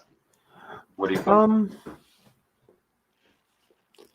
Honestly, his personality is great too, right? He is so funny and so fearless, and I love Luka Doncic. And something that people don't understand about Luka, most people incorrectly identify him as Slovenian, always Slovenian, because he's growing up in Slovenia and his mother's Slovenian. His father is Serbian. Oh, okay. His father is a 6'7" former Serbian basketball player, and last I checked, he is not a basketball player today because of his mother's, genetics. He is a father, I'm not trying to be like toxic masculinity here and shit, but like it matters that your father is a former basketball player from Serbia. Right. If And his mother was a former basketball player from Serbia, you would say it probably came from the mom. absolutely, that's like what we say about Andrew Wiggins' parents, right? Both of his parents were, athletes, so we say it's both, right? So yeah, I think that it matters, and as also like his father also taught him how to play basketball. So like, yes, I mean, Serbia should take a lot of pride in both Luka and Nikola Jokic. Also hilarious, to think that Serbia has such a small population.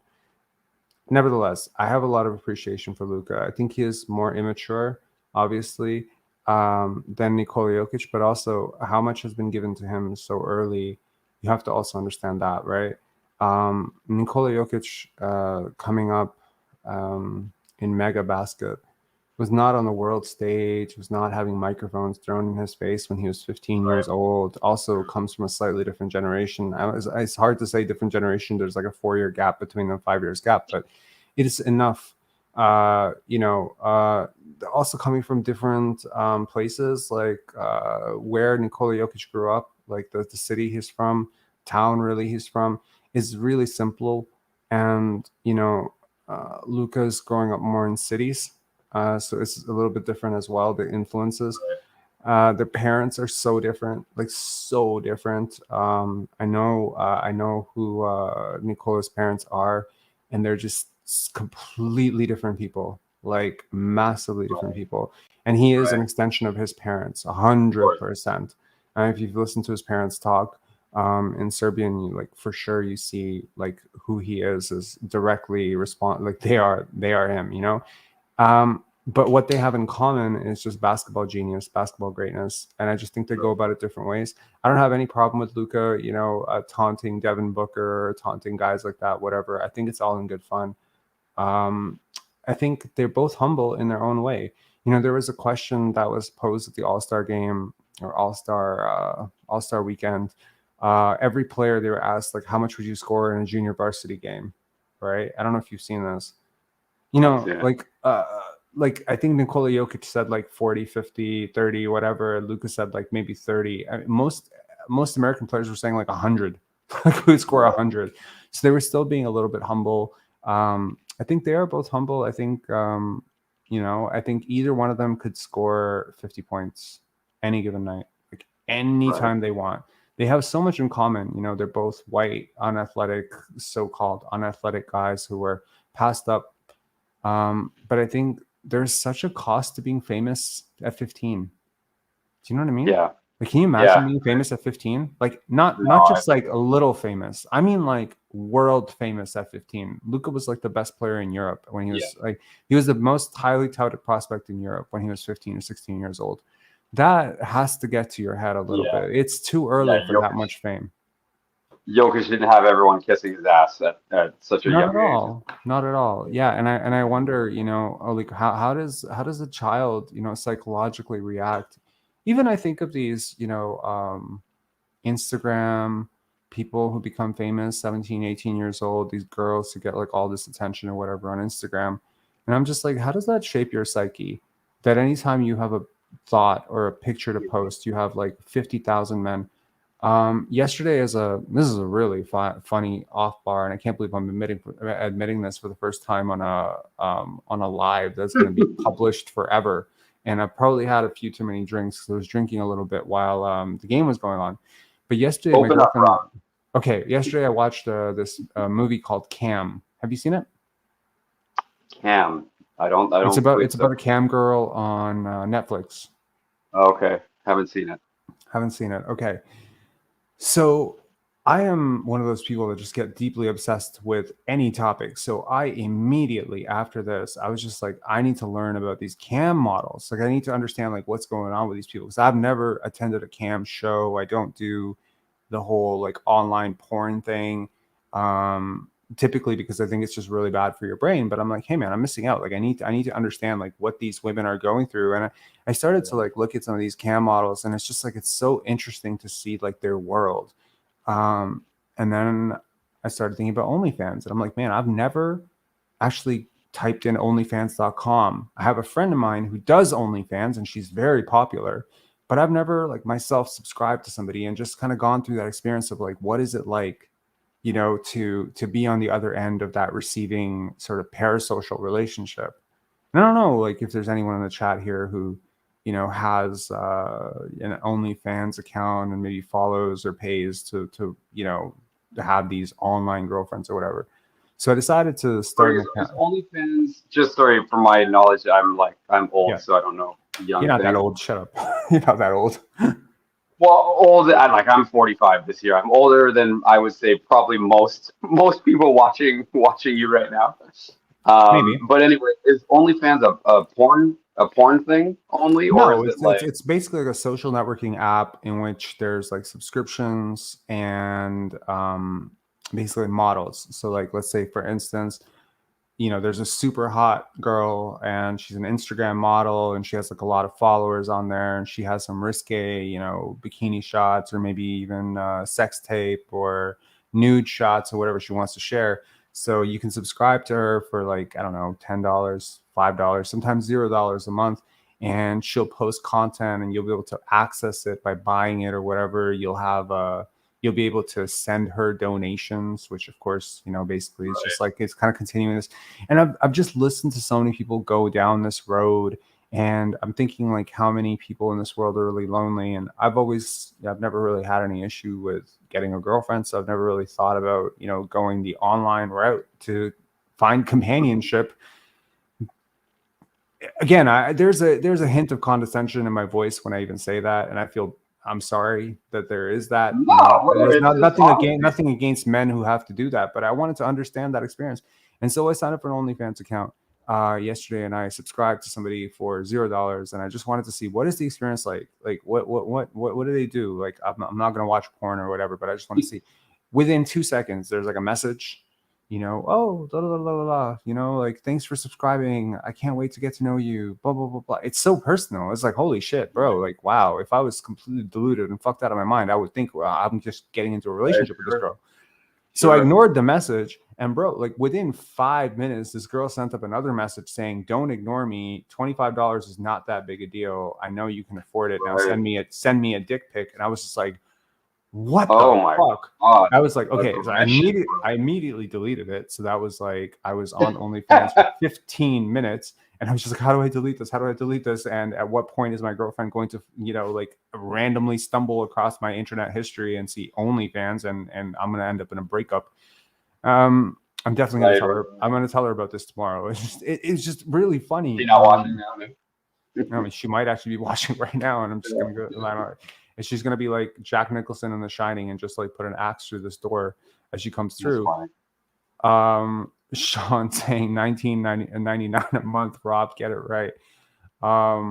That's funny. No, there are some people who give $0 a month subscriptions, but I just thought it was so interesting, this sort of like parasocial relationship where like, you know, people just get roped in, and that's when I thought, like, how do these girls feel? You know what I mean?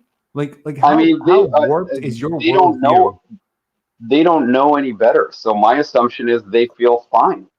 Like I think in order to get there in your brain, like you must be like you've been hardwired since you were like 5 years old to think that getting attention is how you get by in life. It's so fucked up. And I think my hope as the parent of a 2-year-old right now, and so like somebody who is being born into this era of social media, fucking diarrhea, whatever you want to call it. And I don't want to come across as old man yelling at clouds sort of thing. There obviously are great aspects to what new age social media can provide. Your content, for instance, is a perfect example of like, hey, I'm interested in something really, like I'm really interested in basketball and all things related to basketball. And this guy is super intelligent and bright, and he has thought-provoking videos. I'm going to sign up to him, right?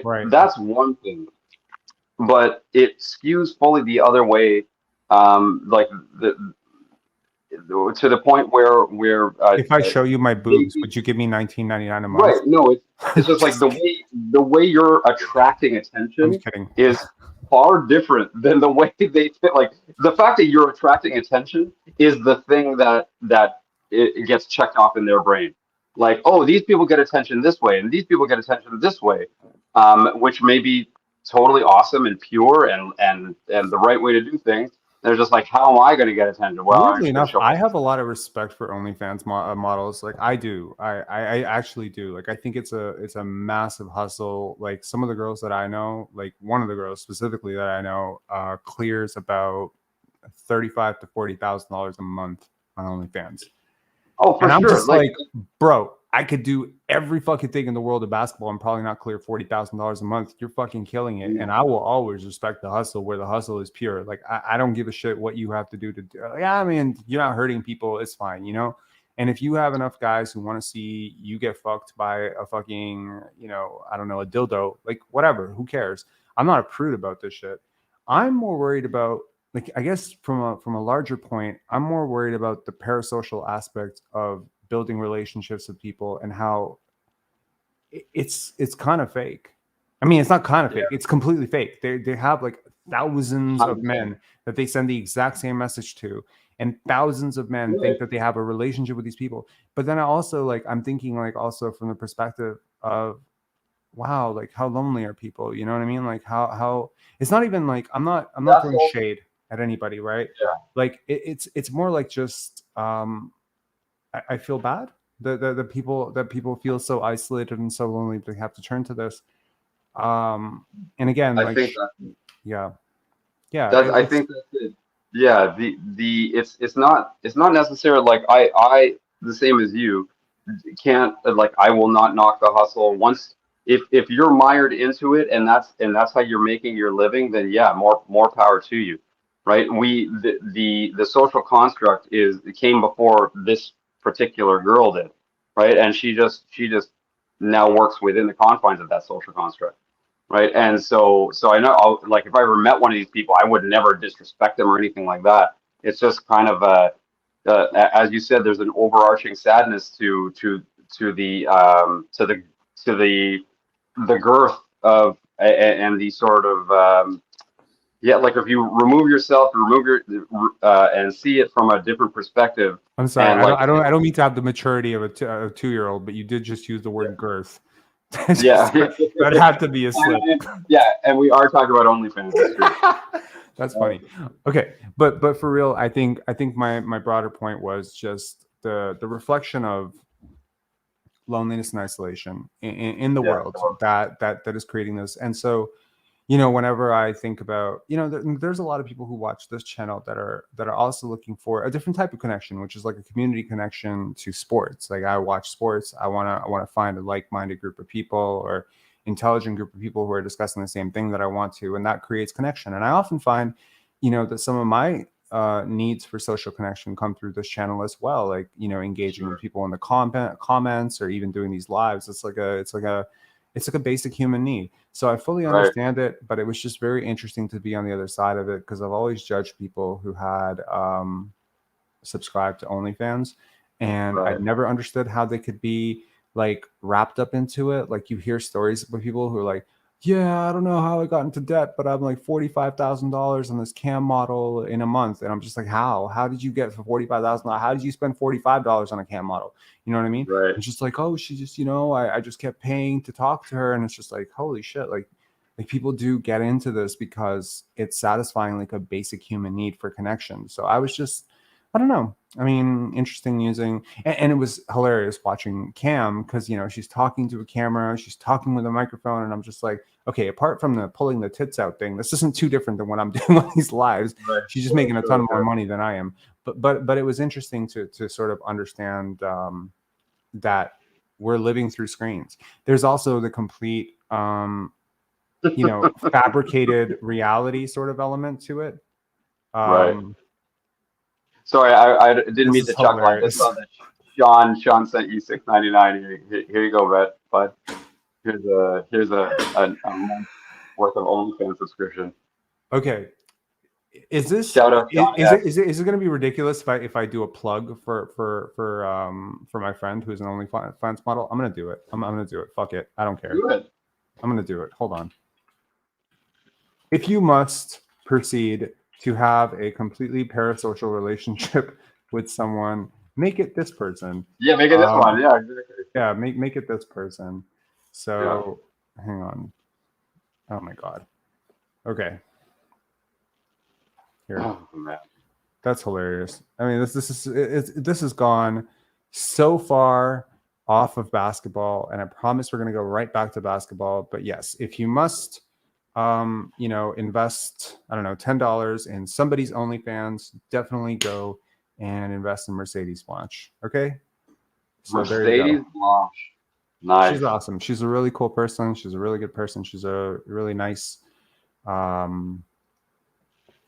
she's a really nice person. So if you must invest $10 or $11 in somebody, might as well, right? She got a great stage name, Mercedes Blanche. That's a good band name too. Absolutely. Okay. So back to basketball. Back to basketball. A little bit of a detour from basketball, but yeah, back to basketball. What are you looking forward to? Like, okay, let me ask you a question. If you could ask Darko one question and he had to answer honestly tomorrow, what is the one question you would ask him? Oh, I would ask, would you prefer to? Well, I know what his answer would be, I think. Mm-hmm. Okay, so I would ask him, would you prefer trading some of your better talent in order to build around Scotty and draft, as opposed to would you rather trade Pascal and Fred or go into the season with them? Essentially that. And he would have to answer. What do you think he would answer if he could answer honestly? I think if you could answer honestly, he would say it depends on what we could get for them, right? Mm-hmm. Which is, in all honesty, I would probably say that if I was the new coach, mm-hmm. right? But I think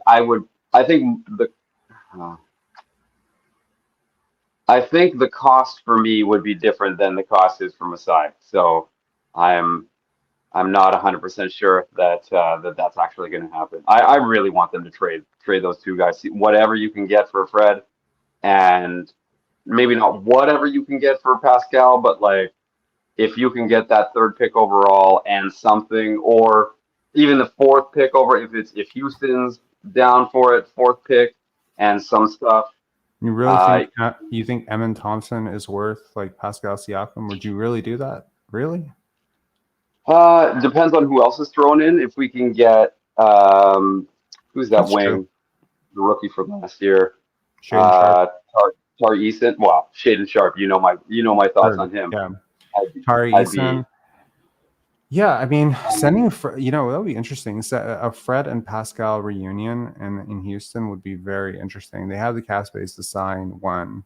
Would they have the assets to trade for the other and be able to create Raptors South in Houston? Right. I would. Yeah. Sorry. Go on. I was going to go. Would you? Okay. So here's a question for you. Would you trade? I'm just trying to think here. Who has the picks to do this? So there's talk about. I'm trying to think which team could realistically give you a draft pick and a half decent player on a decent contract for Pascal Siakam. And yeah, I'm really warming up to this idea of multiple draft picks this year for whatever reason. I don't know why. There's a couple of guys in this draft that are just really sticking out to me. Not only Kaysen, not only Bilal, but also some of the guys deeper in this draft. The guy whose name that I can never pronounce, Brandon Podziemski. Yeah. That guy is really interesting. I watched a couple of games of his yesterday. Man, and he is such a great rebounder. He is he's got such incredible ball skills. His jump shot is pretty pure. There are 5 or 6 guys in this draft. Initially, I thought there were 3 or 4, but there are 5 or 6 guys in this draft that have just such great jump shots. And I would really like to get one of those guys. Dude, this is what I'm saying. It's when this year, I don't know what the difference is between the videos that I've watched on these guys this year and the videos that I've watched on potential draft picks in the past has been. but it just seems like so many more of them pop off the screen more. And now usually you're watching like positive highlight videos of these guys going on, but I've really tried to make a concerted effort to dig into their weaknesses as well. So like Spinella has these awesome videos where he outlines both their strengths and weaknesses. And before him, Mike Schmitz used to do them, and like and whatever. So like obviously the great eye for talent there in Portland, Mr. Shada Sharp. But anyway, it just looks like so many more of these guys this year are like have a real chance to be really good for a long time in the league. And so like if you just try to get as many draft picks as you can, I feel like even if they were to get 4 and stuff from Houston for Pascal, I think they would get Bilal. I think they would take Bilal at 4 and then get a guard at 13. Like you would take Bilal at 4. I think Masai would. I don't think I would. I think I would take like I don't know. I don't know enough. All I know is what I watched. So like everybody's got Amon Thompson, Cab Whitmore, Jarris Walker. These guys and all of these guys look like they pop pretty well. Cam Whitmore, you can tell, is going to be a little bit more of a project, and he might be I don't know. He's also 18 months younger than Eamon Thompson, right? And I mean, I can't really say he's so far behind in terms of skill development. I just worry about a guy who had one more turnover than he did assists per game last year. That's very concerning to me. I watched a big board. I can't remember the name of the channel, but it's a really cool channel. It has about 92,000. I'd never heard of it before, but I watched his big board. And you'd be surprised. He had Keontae George 23rd, which I thought was amazing. He had Jet Howard 30th or 32nd, which I also thought was really bold and kind of amazing. And he had Jordan Hawkins 10th, which I also thought was amazing. Wow. So across the board, I was just like, wow, this is interesting. And he had our boy Kobe Buffkin at 8, and he had Jalen Hood-Schifino at 16. So you got to tell me who this guy is. He's like, this guy is singing. I'll send you a link tomorrow. I'll look at my browser history.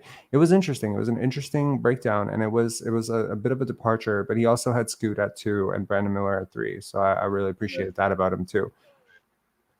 Yeah, no, I think if you can get into even top 14, if you can get another pick in top 14, the worry is that you have a bird in the hand kind of thing. Like what you have in Pascal. He's a very good player, right? And so it can't just be him for a draft pick and nothing.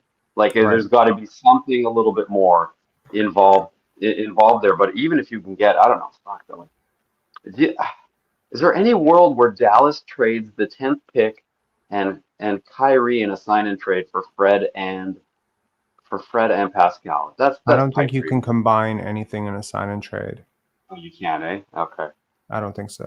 Unless something has changed there. I believe the sign and trade can be traded for a package of things, but you cannot combine things with it. So if we wanted to, we couldn't say trade Fred VanVleet signed and trade plus the 13th overall pick. We couldn't do that. Right. As far as I understand it. Yeah. Right. So, well, no, in this particular scenario, I wouldn't be shipping back a trade. Shipping back a draft pick. I would be. Nevertheless, you wouldn't be able to combine Kyrie with number 10 or number 10 with anything but the players on your roster. I believe they have Davis Bertans. Do they still have Bertans on that team? Yeah.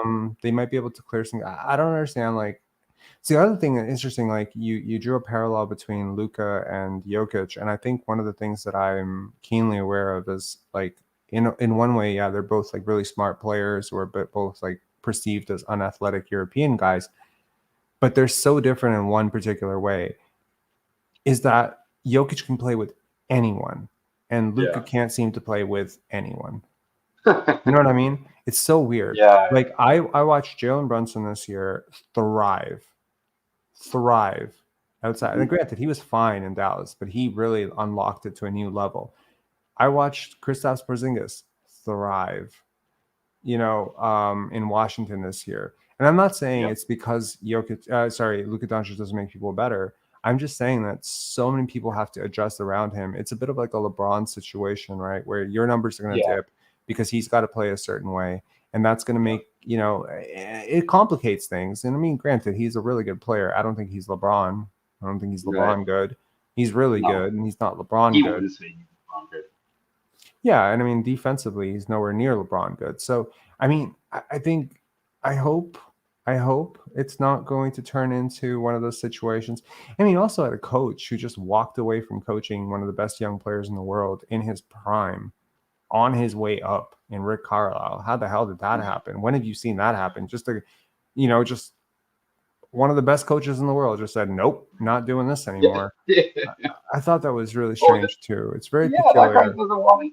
He doesn't want to coach a fucking heliocentric team. Of course not. That guy wants like basketball purity, and like I think he's getting that in Indiana now. Those guys are in good shape. I love Indiana, man. I love watching that team play. Like Tyrese Halliburton's one of my 10 favorite players in the league. He's a pure player. He is a pure player, and I really love watching him play basketball. I don't know. I was thinking about, like, I mentioned this earlier. I was thinking about like players in this draft who really fit with Scotty, and it was just I couldn't find a bad fit. They all fit. Like every player fits. Like literally every single player, with the exception of maybe Anthony Black, fits with Scotty Barnes. You can fit him with Skip. You can fit him with Emin Thompson. You can fit him with Asur Thompson. You can fit him with Wemby. You can fit him with you can fit him across the board with just about any player because he's so versatile. But in terms of like ideal fits, I really like him with Cason Wallace. Like I can't tell you how much I like him with it's such a perfect pairing because I respect the hustle and the grind of Scotty trying to guard ones up and down the court. It hasn't been great. It hasn't been great so far. Like it's not super effective. He's not quite twitchy enough to do it. Cason can do it. And Cason I think he'll get better at it.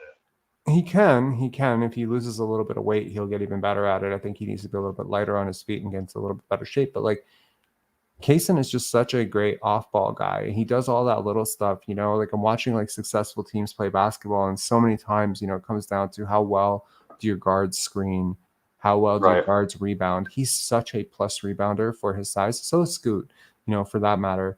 But he's such a great defensive, and I'm just seeing like, and I was just thinking about today's game, and I was just kind of watching today's game and all that little stuff that Kyle Lowry was doing, all that little stuff that Gabe Vincent was doing. And I'm just like, Cason does all that stuff. He does all that little stuff. And then at the end of the game, you'll probably see him have 12 points, 7 assists, 5 rebounds, and it won't be this blow away thing, but there's no way you win that game without what he did. And he just has all this intangible stuff. And perhaps the most exciting thing to me in this draft so far is not, Bilal Coulibaly's extreme ascent over the last 4 weeks, where he went from a guy that we were talking about, oh, well, he's ranked 32nd, 28th. Would the Raptors make this massive reach for him? To now we're at, will he even be there when the Raptors pick? Like that's the drastic rise of Bilal Coulibaly. I think the most interesting thing for me in this draft has been Cason's fall from surefire top 8 pick to maybe 14th. And if he's available at 13, I am going to have all sorts of trouble passing on him because I just love him. Let's keep in mind that the big boards and the mock drafts that we see look nothing like the big boards that the NBA. Yeah, I mean they're like. Unless you're the Houston Rockets, in which case it's an identical match. Right. Yeah, it's true. They tend to draft. They do stock drafts. Yeah. But no, I for sure. Like even last year, I was thinking about the Raptors and how they picked Christian Koloko, and I was thinking about like guys like Andrew Nembhard, Christian Koloko. I thought about that. And I was like, I wonder if those guys were both top 20 on their list, maybe top 22 on their list. And I think even Bobby Wester alluded to the fact that Christian Koloko was just way higher on their list, and they're really happy they got him at 33. And I was just thinking, like, how high was he? 17? 16, Yeah, 15, sure, 14? sure. Was he 10?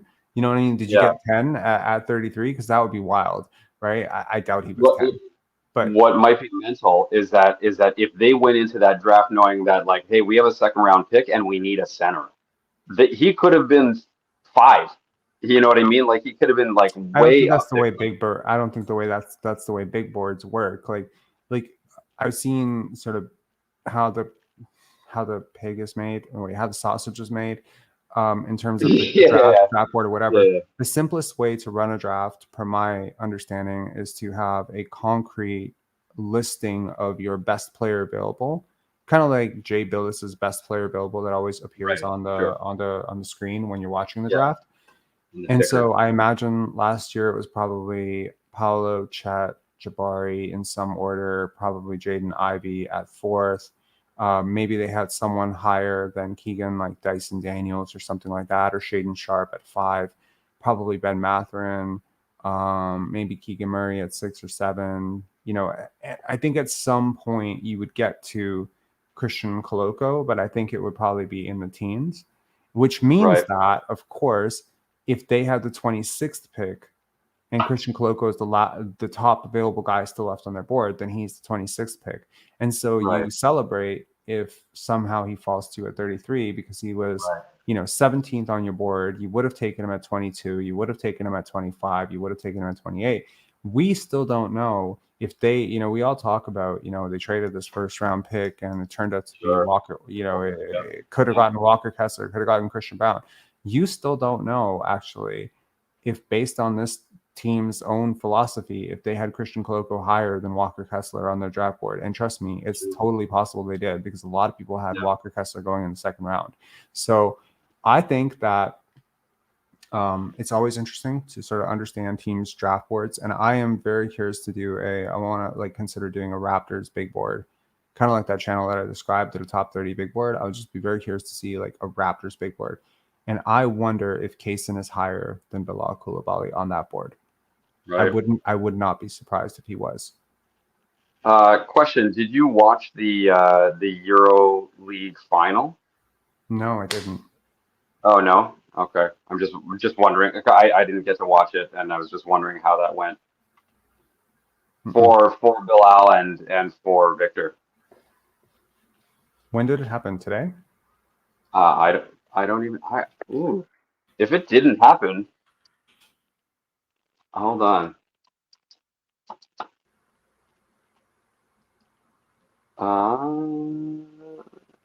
EuroLeague Final Four.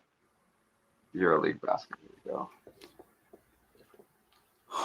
Monaco beat them. Monaco beat them yesterday. And then Monaco beat FC Barcelona. Oh, okay. Oh, championship game. Oh, they weren't even in the championship game.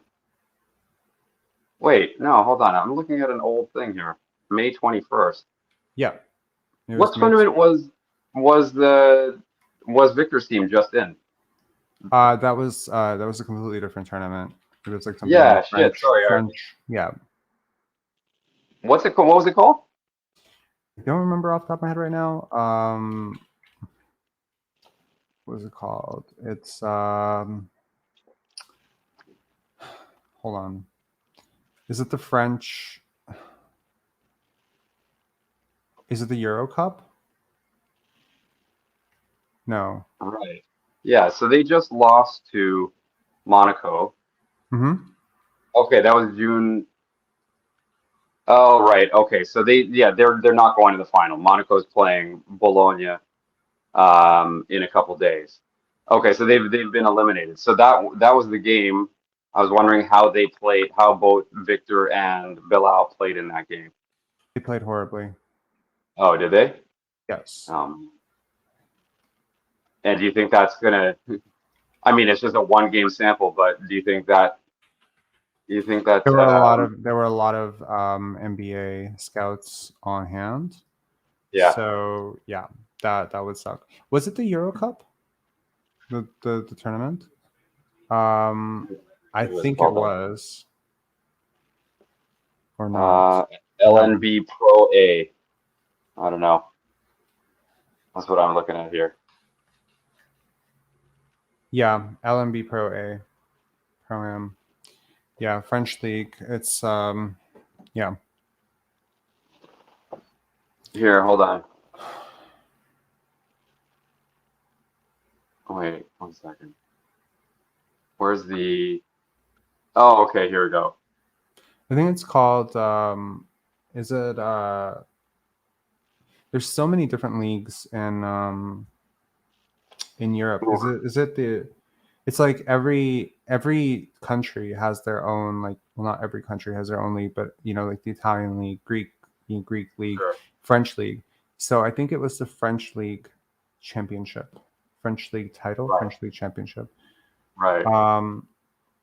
Anyways, yeah. So yeah, I mean, But they Victor did went. not play well. He went for 19-7-4, but they don't have any shooting stats. There's no percentages. Bilal put up 9-3-3. Looked a little bit, yeah. Like he still got into the paint. Like he still, you know, he still looked like every bit an NBA prospect. Sure. But yeah, I mean, there were a lot of NBA scouts there, and certainly if he had put up like 25 points or 20 points and they had won, I imagine that would have solidified sort of like lottery status for him. I still think Right. a lot of mocks have him at 22nd. I can see a lot of teams, however, moving him up to like top 15. So Right. I am a little bit worried that he will not be there for the Raptors, but bit of a blessing in disguise. If he's not there for the Raptors, that means someone fell. And if that person who falls is Kaysen, I'll consider it a win. 100%. I think that's Yeah. going to be a massive win. I'm like, it makes so much more sense for a team like OKC or Utah to take him anyway, because they have the youth infrastructure in place, and they can take the time that he's going to need to develop. Well, I I think could he's see him like really blossoming with Scotty as well, just because of how he gets into the paint, how he cuts off the ball, and how athletic he is, and just how he Sure. like runs in transition. Like one of the things I look at with the Raptors, and one of the things they really had in Pascal that they don't really have anymore, seems to be like a great transition player, like a guy Right. who's just a terror in the front, in the full court.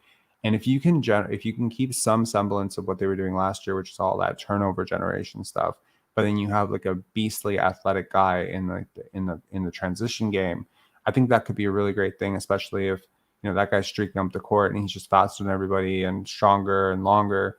And Sure. Scotty is able to send him like nice full court, you know, 80-foot passes for alley-oops. Like I think that'd be beautiful to watch. I also think in the half court, like Scotty can really unleash him as well, especially if he continues to expand his game. I was watching an interview with Rafael Barlow on Yahoo Sports, and he Yeah. said that he had never seen a prospect grow as much as he had seen Bilal Coulibaly grow over the last 18 months. And I thought that was Yeah. interesting I to watched hear. that interview. I don't know if that's necessarily true, but his growth over the last 18 months has been really cool to watch for sure. Yeah. He may. I mean, that specific Yeah. episode revolved around him, so he may have been embellishing. Yeah, just a little bit. and to be completely fair, like I didn't track him 18 months ago. I only became even loosely aware of him like 8 months ago.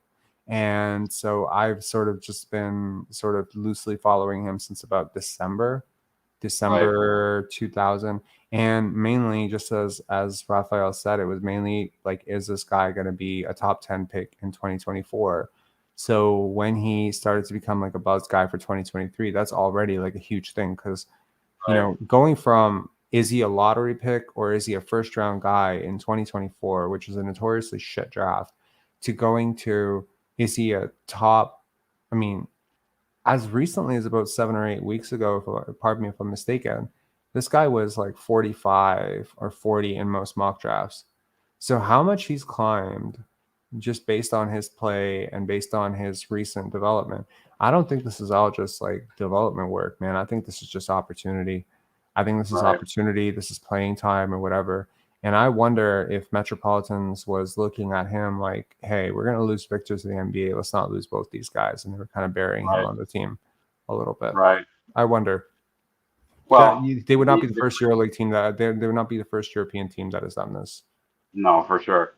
I mean, the cream ended up rising because usually those guys are. It was due to an injury. Like they needed him to step in, and he Oh, looked really? kind of lost initially, Okay. and then he went with it. And it's just every week you see something new. You're like, I didn't know he could do that. He didn't do that last week, and now he's doing that this week, and it's been really interesting to watch. But I still have this like belief in Cason Wallace.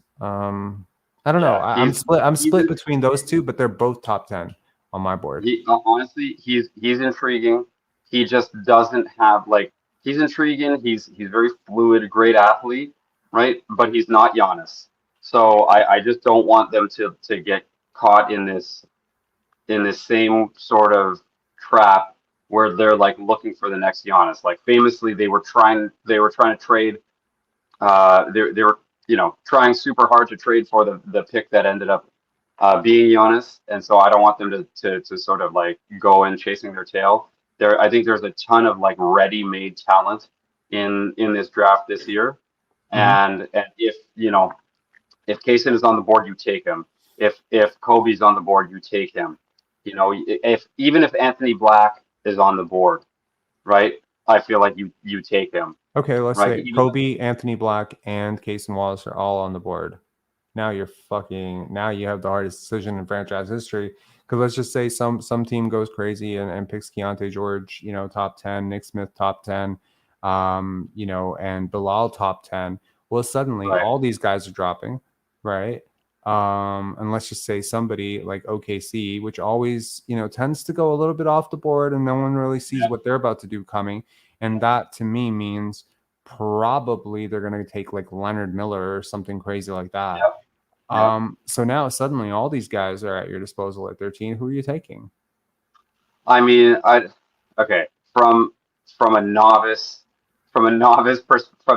novice eye, I just feel like I can't believe I'm going to say it. I think I would take Kobe first, or even over Cason, just because Kobe's also an excellent defender. He's not the same. If Kobe's name was Bobby, would you still take him? Would you still take? I have a feeling this is Kobe at 13. This is seeping into people's subconscious mind. Like I think this name, I've always believed that someone's name, how they look, how they carry themselves, how they talk, has a slight effect on how we grade them as a draft prospect. And the name Kobe Buffkin is about as cool a name in this NBA draft as you can imagine. Victor Wembanyama is a pretty cool name too, but I think Kobe Buffkin is like Cason Wallace is a pretty cool name too. They both have. I think cool Anthony names. Black is not. It's a largely forgettable name. It's a very mellow name. Even Bilal Coulibaly, like what a cool, unique sounding name that is. And I think there's like an eye test element to this, and I hate to say it, but I tell you right now, if you take the identical job application and you apply under 5 names, you will get 5 different responses to that job application. It always matters for some stupid reason. It always matters, subconscious conditioning or whatever. I just think that Kobe Buffkin has a cool name. I also think Jalen Hood-Schifino has a very cool name. Yeah, that's true. Jalen Hood-Schifino, that's fucking awesome, man. It's a cool name. I will tell you this from my personal scouting and everything. The name has nothing to do with why I like him. It's not so much his name as it is his game, and his stats. I feel like he out the gate. You'd feel the same way about him if his name was Bobby Buffkin. Bobby Cuff. What about Bobby Cuffkin? You'd feel the same way about Bobby Cuffkin as you do about Kobe Buffkin? Come on, man. Bobby Cuffkin is a bust. Bobby Cuffkin is the next Kwame Brown. Just kidding. If he still shot 74% at the rim, I would like him just the same. This number is already impressive enough. You don't need to boost it. It's 70%. It's not 74%. Is it 72? What is it? 70%. Yeah, 70%, man. He says shot 70% at the rim. He's 74% at the rim is like prime. That's better than prime Wilt, man. That's better than prime Shaq. No, I honestly, I like his craft.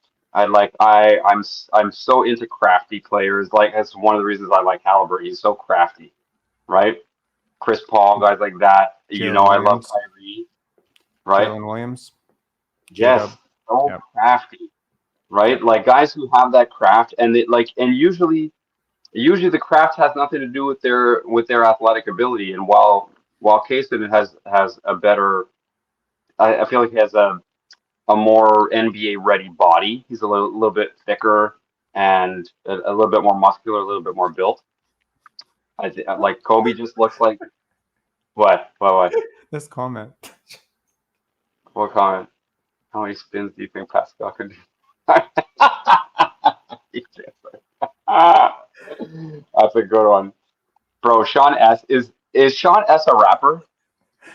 It looks Yeah, like he is. that. He's Sean is a rapper behind the High Cats. Go check out the High Bro, Cats. Hamilton Sean S represent. is Yeah, legend. that's hilarious, man. That's so funny. 0.5 Oh. basketball. Guys. 0.5 basketball. Anyway, yeah. Kobe looks nice to me. He I gets would the be happy. and one, right? You can't yell and one in 0.5 Yeah. seconds. You just get the and. You have to somehow, you just have to condense it somehow, like one. Just call it one. Yeah. Oh my God. I get it. Kobe has like some alarming growth trajectory stuff, but I think also Bilal has some alarming growth trajectory stuff. I think they've both shown like a tremendous growth over the last 6 months. And that's the crazy thing about these young kids. You never know what you're seeing, what you're about to see. And I think, again, I've mentioned it before, but like the trickiest thing about drafting, getting a prospect is where are you on your growth curve? Because it's very possible that a guy who's 21 is 90% through. Sure. It's also possible he's 50% through. You have to do so much work. And I always think like it's difficult to project the future, but it's easier to study the past.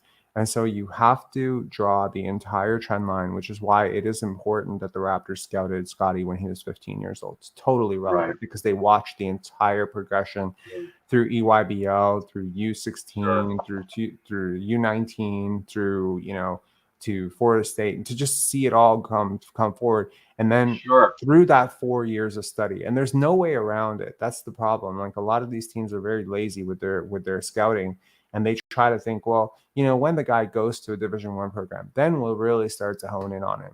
But at that point, your bias is already colored. He's already a 5-star recruit. You didn't really see the process. Now you're trying to fill in the gaps that you missed before, but your sequence of learning and the information that you're gathering is going in the wrong direction. It's actually so much more helpful to watch a kid from 14, 15, 16 to see them grow the entire way through, because once you have a kind of rhythm for their growth trajectory, it starts to become a little bit easier to fill in the gaps. It's not exact science. It's never going to be exact science. You can never project how someone's going to react to being given, $10 million or $15 million and all these temptations and moving to a new city and all that stuff. This is always going to be different, but you can try to fill in the gaps. And I think, like what the closest I've ever gotten to really understanding a general manager was Brian Colangelo, just because I had a little bit more access back then and I could really sort of study his process. And it was just so awesome to me, like to understand how deeply they dug into DeMar DeRozan before drafting him. Right. Like it was so fucking deep, man. They were talking to people that he was with in grade 6, grade 8 teachers, grade 9 teachers. And it's just like, it's consistent. Masai Ujiri and Bobby Webster, they do this as well. They're talking to Scotty's grade 9 teacher, grade 10 math teacher, schoolmates, teammates, AAU coaches, family members. Like they want the whole perspective on, are you afraid of airplanes? Are you afraid of snakes? Is your favorite color blue? And then the final cap on that is to meet the prospect face to face and see if all of the evaluation that you've done from 80 feet away, 2,000 feet away, 2,000 miles away actually maps up to the player that comes in front of you. And so Scotty is like a winner and he's hard worker, but then he comes and he's a very expressive human being and he's this warm, loving person, but then he comes and he's stoic and he's cold and he's kind of like standoffish. and kind of Sure. conceited and big-headed, and you're like, ugh, this is wrong, Right. right? I Right. think that's probably what happened with Jalen Suggs, you know, with his interview and workout with the Raptors, was like the player that you saw from, like, you know, the sky view wasn't the same player that you met. And you Right. know, it's difficult, you know, sometimes these player interviews and these, you know, sometimes you're meeting a team and it's like the 9th team that you're meeting in 10 days, and you've just been flying from one location to another, and you're just tired, and your girl just messaged you and she's just broken up with you, and it's just like, it's a bad day, and it's just like the pressure on Right. these athletes is so tremendous. Sure. But it is nevertheless interesting. I'm also very curious how these It's an interesting point of view. That was one point I'll make real quick with regards to the Scotty versus Jalen Suggs debate was that we'll say Scotty had more, like, if we're comparing him to the current Bilal conundrum, Scotty had a lot more ready-made skills coming into the NBA than Bilal does, but right? Bilal's a And better athlete by far. yes, for sure, smoother, higher jumper. You know, he can do all. Well, that Scotty has. He can still jump high, but smoother, more fluid athlete for sure. But Scotty had, like, you can't take away those skills, those ready-made skills coming into the league, and that's the one thing that I think the Raptors need to stay focused on. Or who am I to say? I'm just saying, from an outsider's perspective, I'm looking for guys with ready-made skills that can translate immediately. And then there's, you know, there's still always going to be growth down the line. Now, can you make the argument that these guys with so-called ready-made skills can be busts? Like, I don't know, name player X that was highly touted that ended up OJ Mayo. He's a good example. Selected 3rd overall. They thought he had ready-made skills. He was decent in the league for what, 7 years? How long did he last in the league? 7, 8 around years, that. right? Something like that. So you definitely To be don't honest, want. he was never really that decent. I mean, he put up numbers because he got a lot of opportunities to shoot the basketball. Sure. It's a little bit like Ben Gordon, but like it was never, analytically, it never quite worked out. His impact on winning was never really there. It was just, hey, we took this guy number 3, so we're going to give him a lot of shots and a lot of opportunities with the ball in his hands, but he never really impacted winning. He didn't really work in the NBA. Right. And that was really sad to see because he was really talented. Yeah.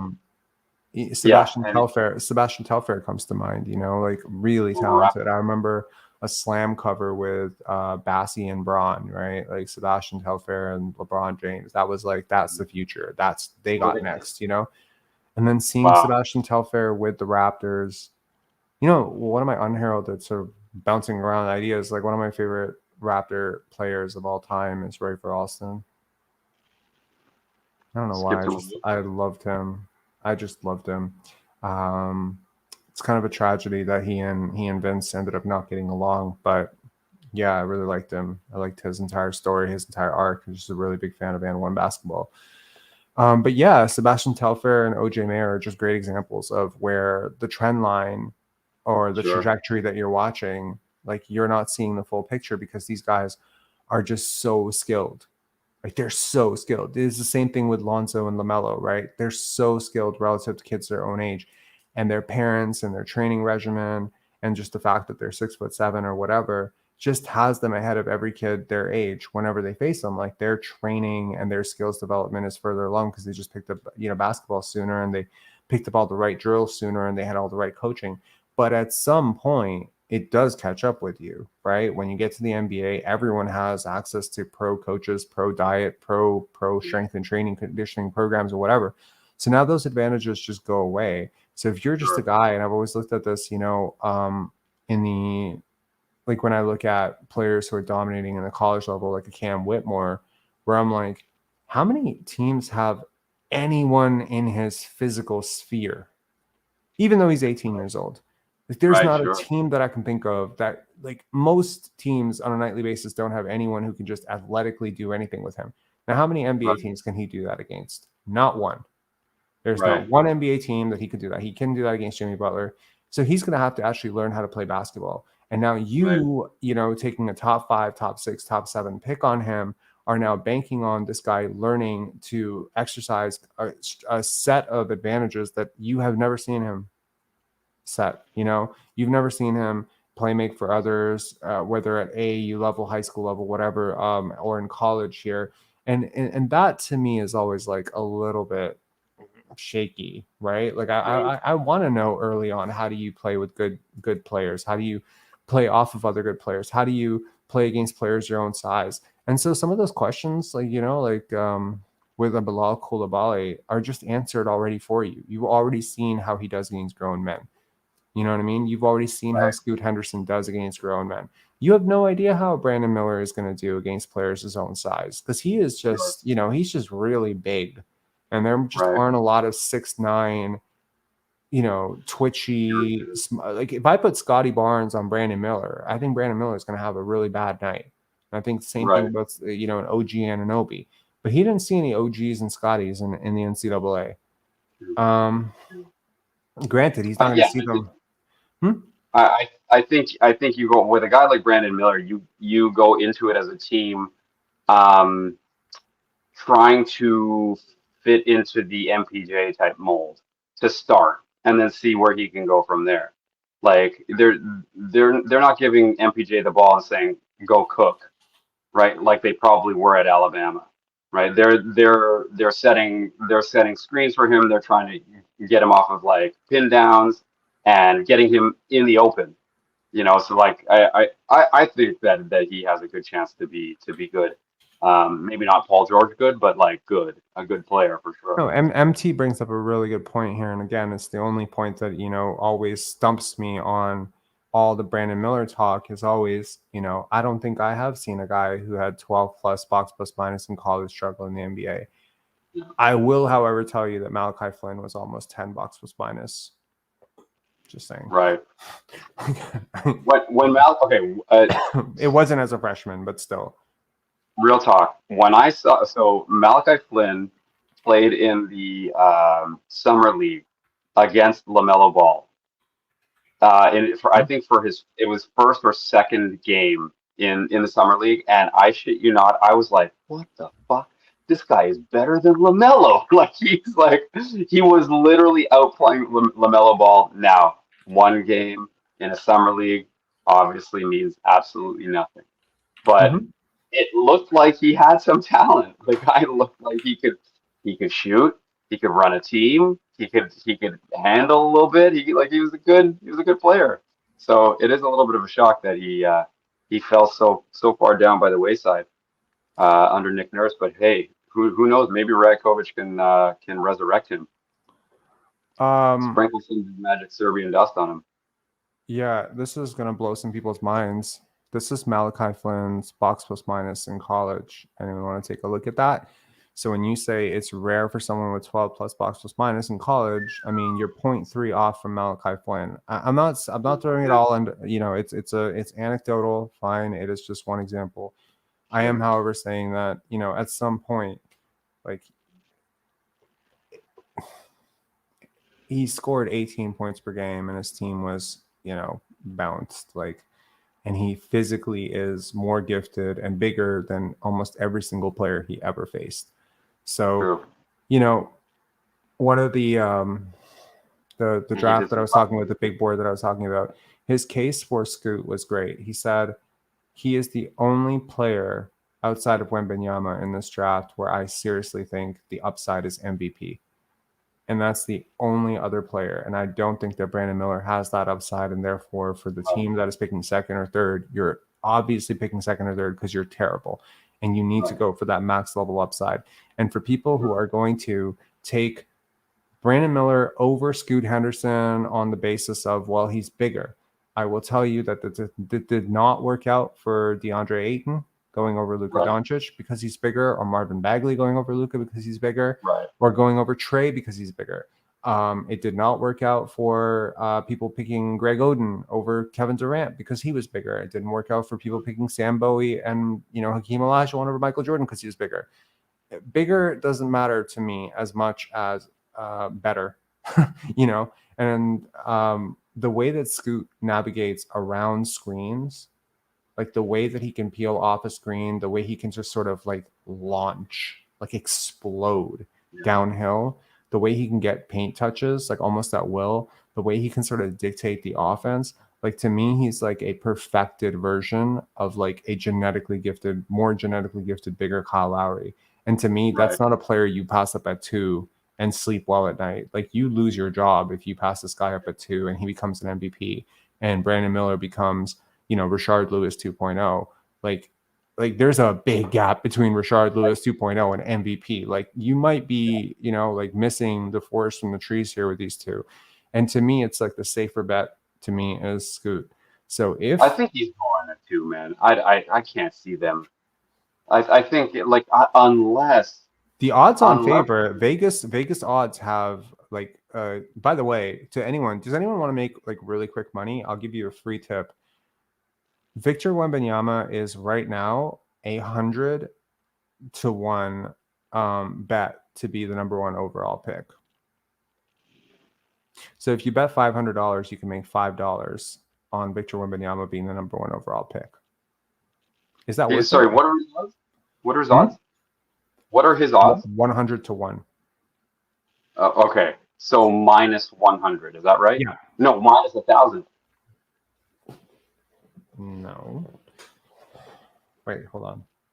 Let me check this out for a sec. Like I just thought it was interesting. Let me just see right, here. there's So it's like if you have enough money, if you put down $1 million, it's for sure 100% certainty they will be taking him first. Yeah, so his so the odds are 1.01 for Victor Wembanyama. So let's just put this into my bets. Hold on, which means that if I bet $1, I make a cent. Right. So 100 to 1, basically. Right. Right. So if I bet $10, you make 10 cents. $60,000, I make $600. I mean, if I had a ton of money, like this would be the easiest fucking bet in the world because there's no chance in hell he's going number 2. So someone like I don't understand how this bet even exists. I would, if I was a casino, I would close the bets on this. This is stupid. But in the same vein, Scoot Henderson is 31 to 1. Sorry, 1 to 31 or 31.0, which means that naturally, if you bet $31, if you bet $1, you get 31 back. And for him being number 1 overall pick, you want to just piss $1 down the drain?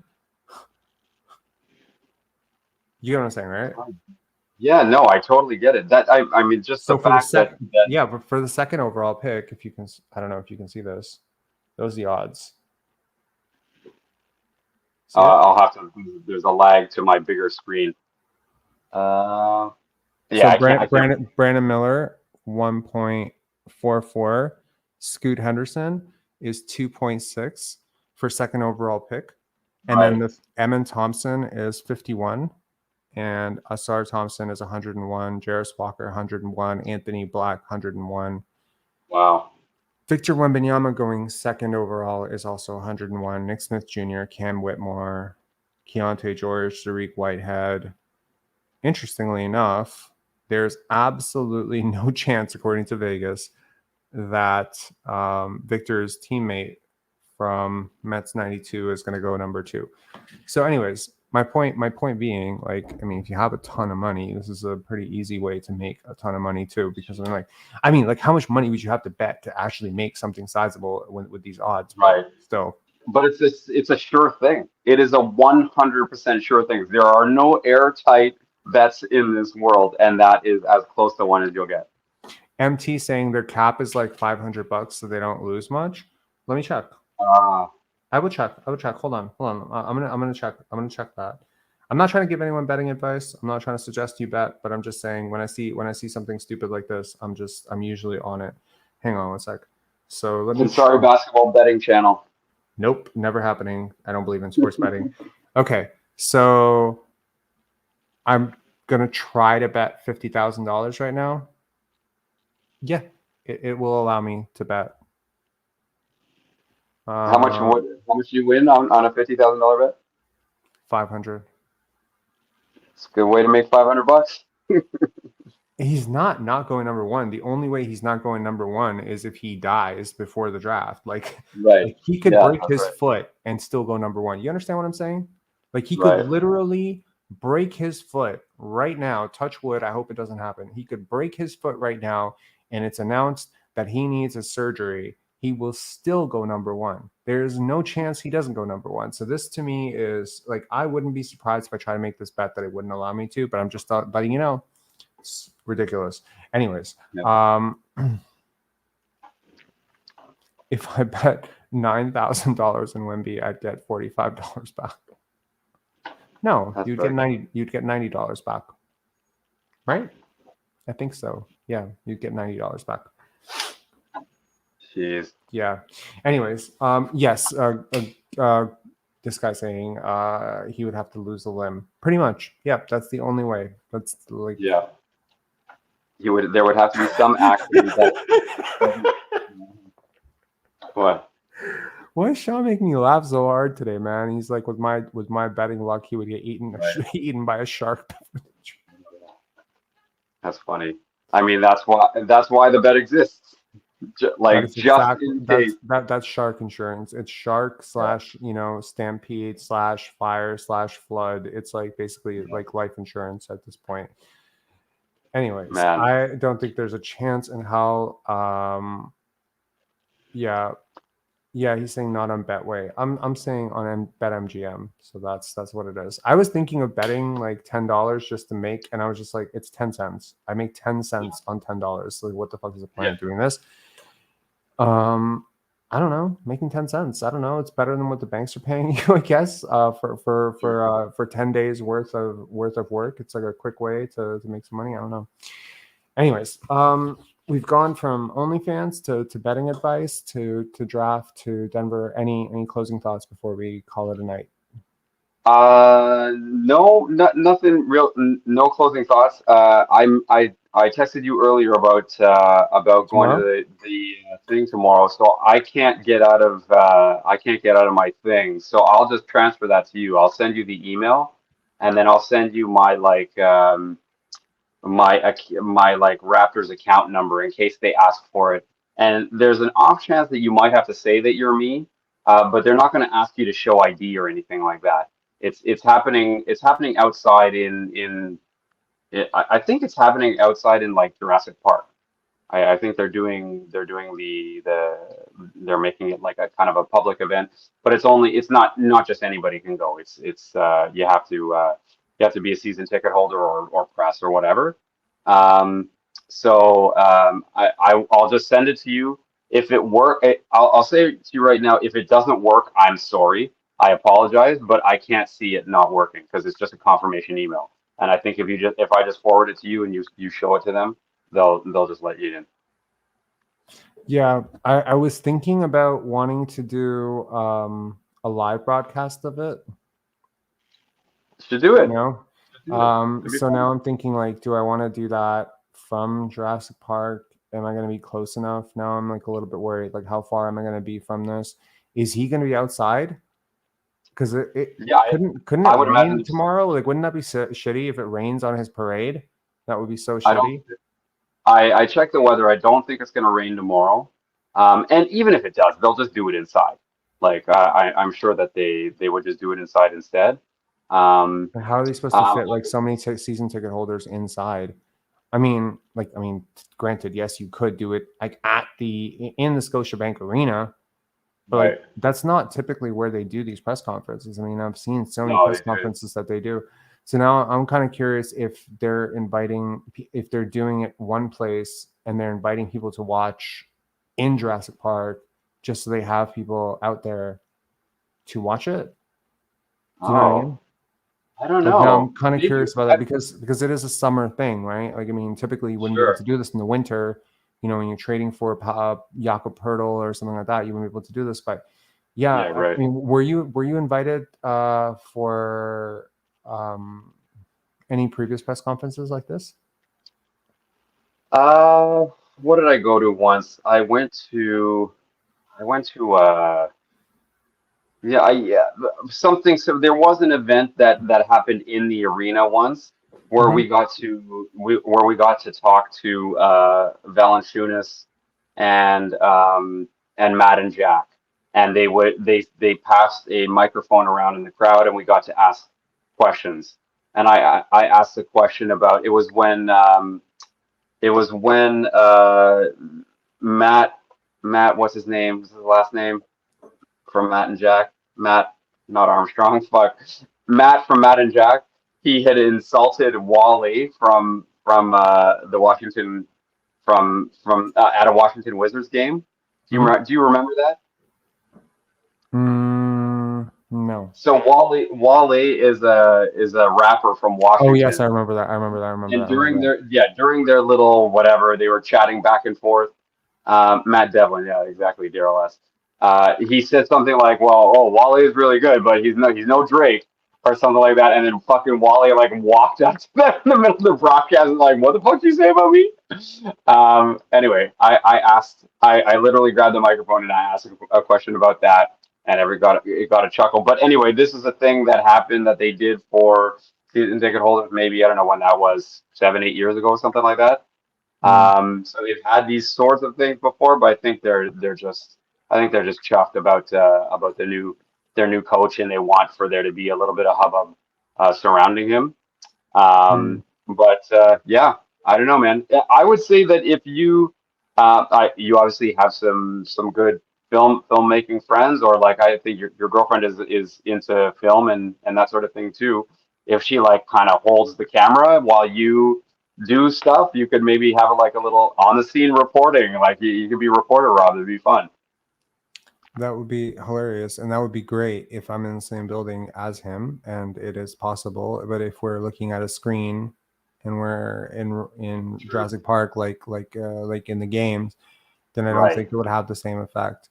I don't think it's going to be that. I think it'll be. I think they'll set him up outside, and like he like depending on how many people or are there. maybe there's like a two-parter. So like he does like one part inside, and then he comes out and meets the season ticket holders or something like that. Okay, And you gotta think, I'm gonna talk to my friend who's a media guy for the Raptors. I'm gonna see like where they're sitting, because wherever they're sitting is gonna be where he's sitting. Obviously, they're not Right. parking them further away from him. And if it's at the OVO Center, I might have to just pass on this and just do the live from here, because I'll be able to broadcast the whole thing and then have like a bit of a live running commentary like I did Right. with what was it, Masai's post, and I think people enjoy that. I got to think about this community more than I got to think about myself personally. Like obviously I would love to have an opportunity to go meet the guy, but I gotta think about the content. Raptors Nation is saying it's not at Jurassic Park. It's inside for MLSE members. So maybe let me just go into the email here. I might as well just double check it just to be sure. Your attendance is confirmed. We are excited to confirm that your attendance at the introductory press conference is for our new head coach. Please see. Okay, so location, Maple Leaf Square. Be prepared to be outdoors. Opens at 12 p.m. Look for the member check-in table next to gate 6 to receive wristband for entry. We'll begin at 1 p.m. and run approximately 45 minutes. Timing is subject to change last minute. So do with that what you will. It's prepared to be. That makes no sense. Okay, I will take the plunge. I shall go and pray that I'm indoors. And if I'm not indoors, then I will break my way through and let that be on public record so that it can accompany my subsequent arrest tomorrow, and also like most of the trial. Like just let it be confirmed that I let you know beforehand that if I was subject to have to be outside while this press conference is inside, that I will somehow sneak my way inside into the press conference and be that person who interrupts. You remember George Bush, the press conference where the guy throws the shoe? You remember that? Right. It won't be like that. Yeah. It'll be more like I just run through the crowd and be like, do you hate Fred VanVleet as much as the rest of us do? Let us know. Do you really want that guy back? No? That's what I thought. Ciao. Okay, perfect. That's really cool. Long live Bro. Serbia. That's fucking hilarious.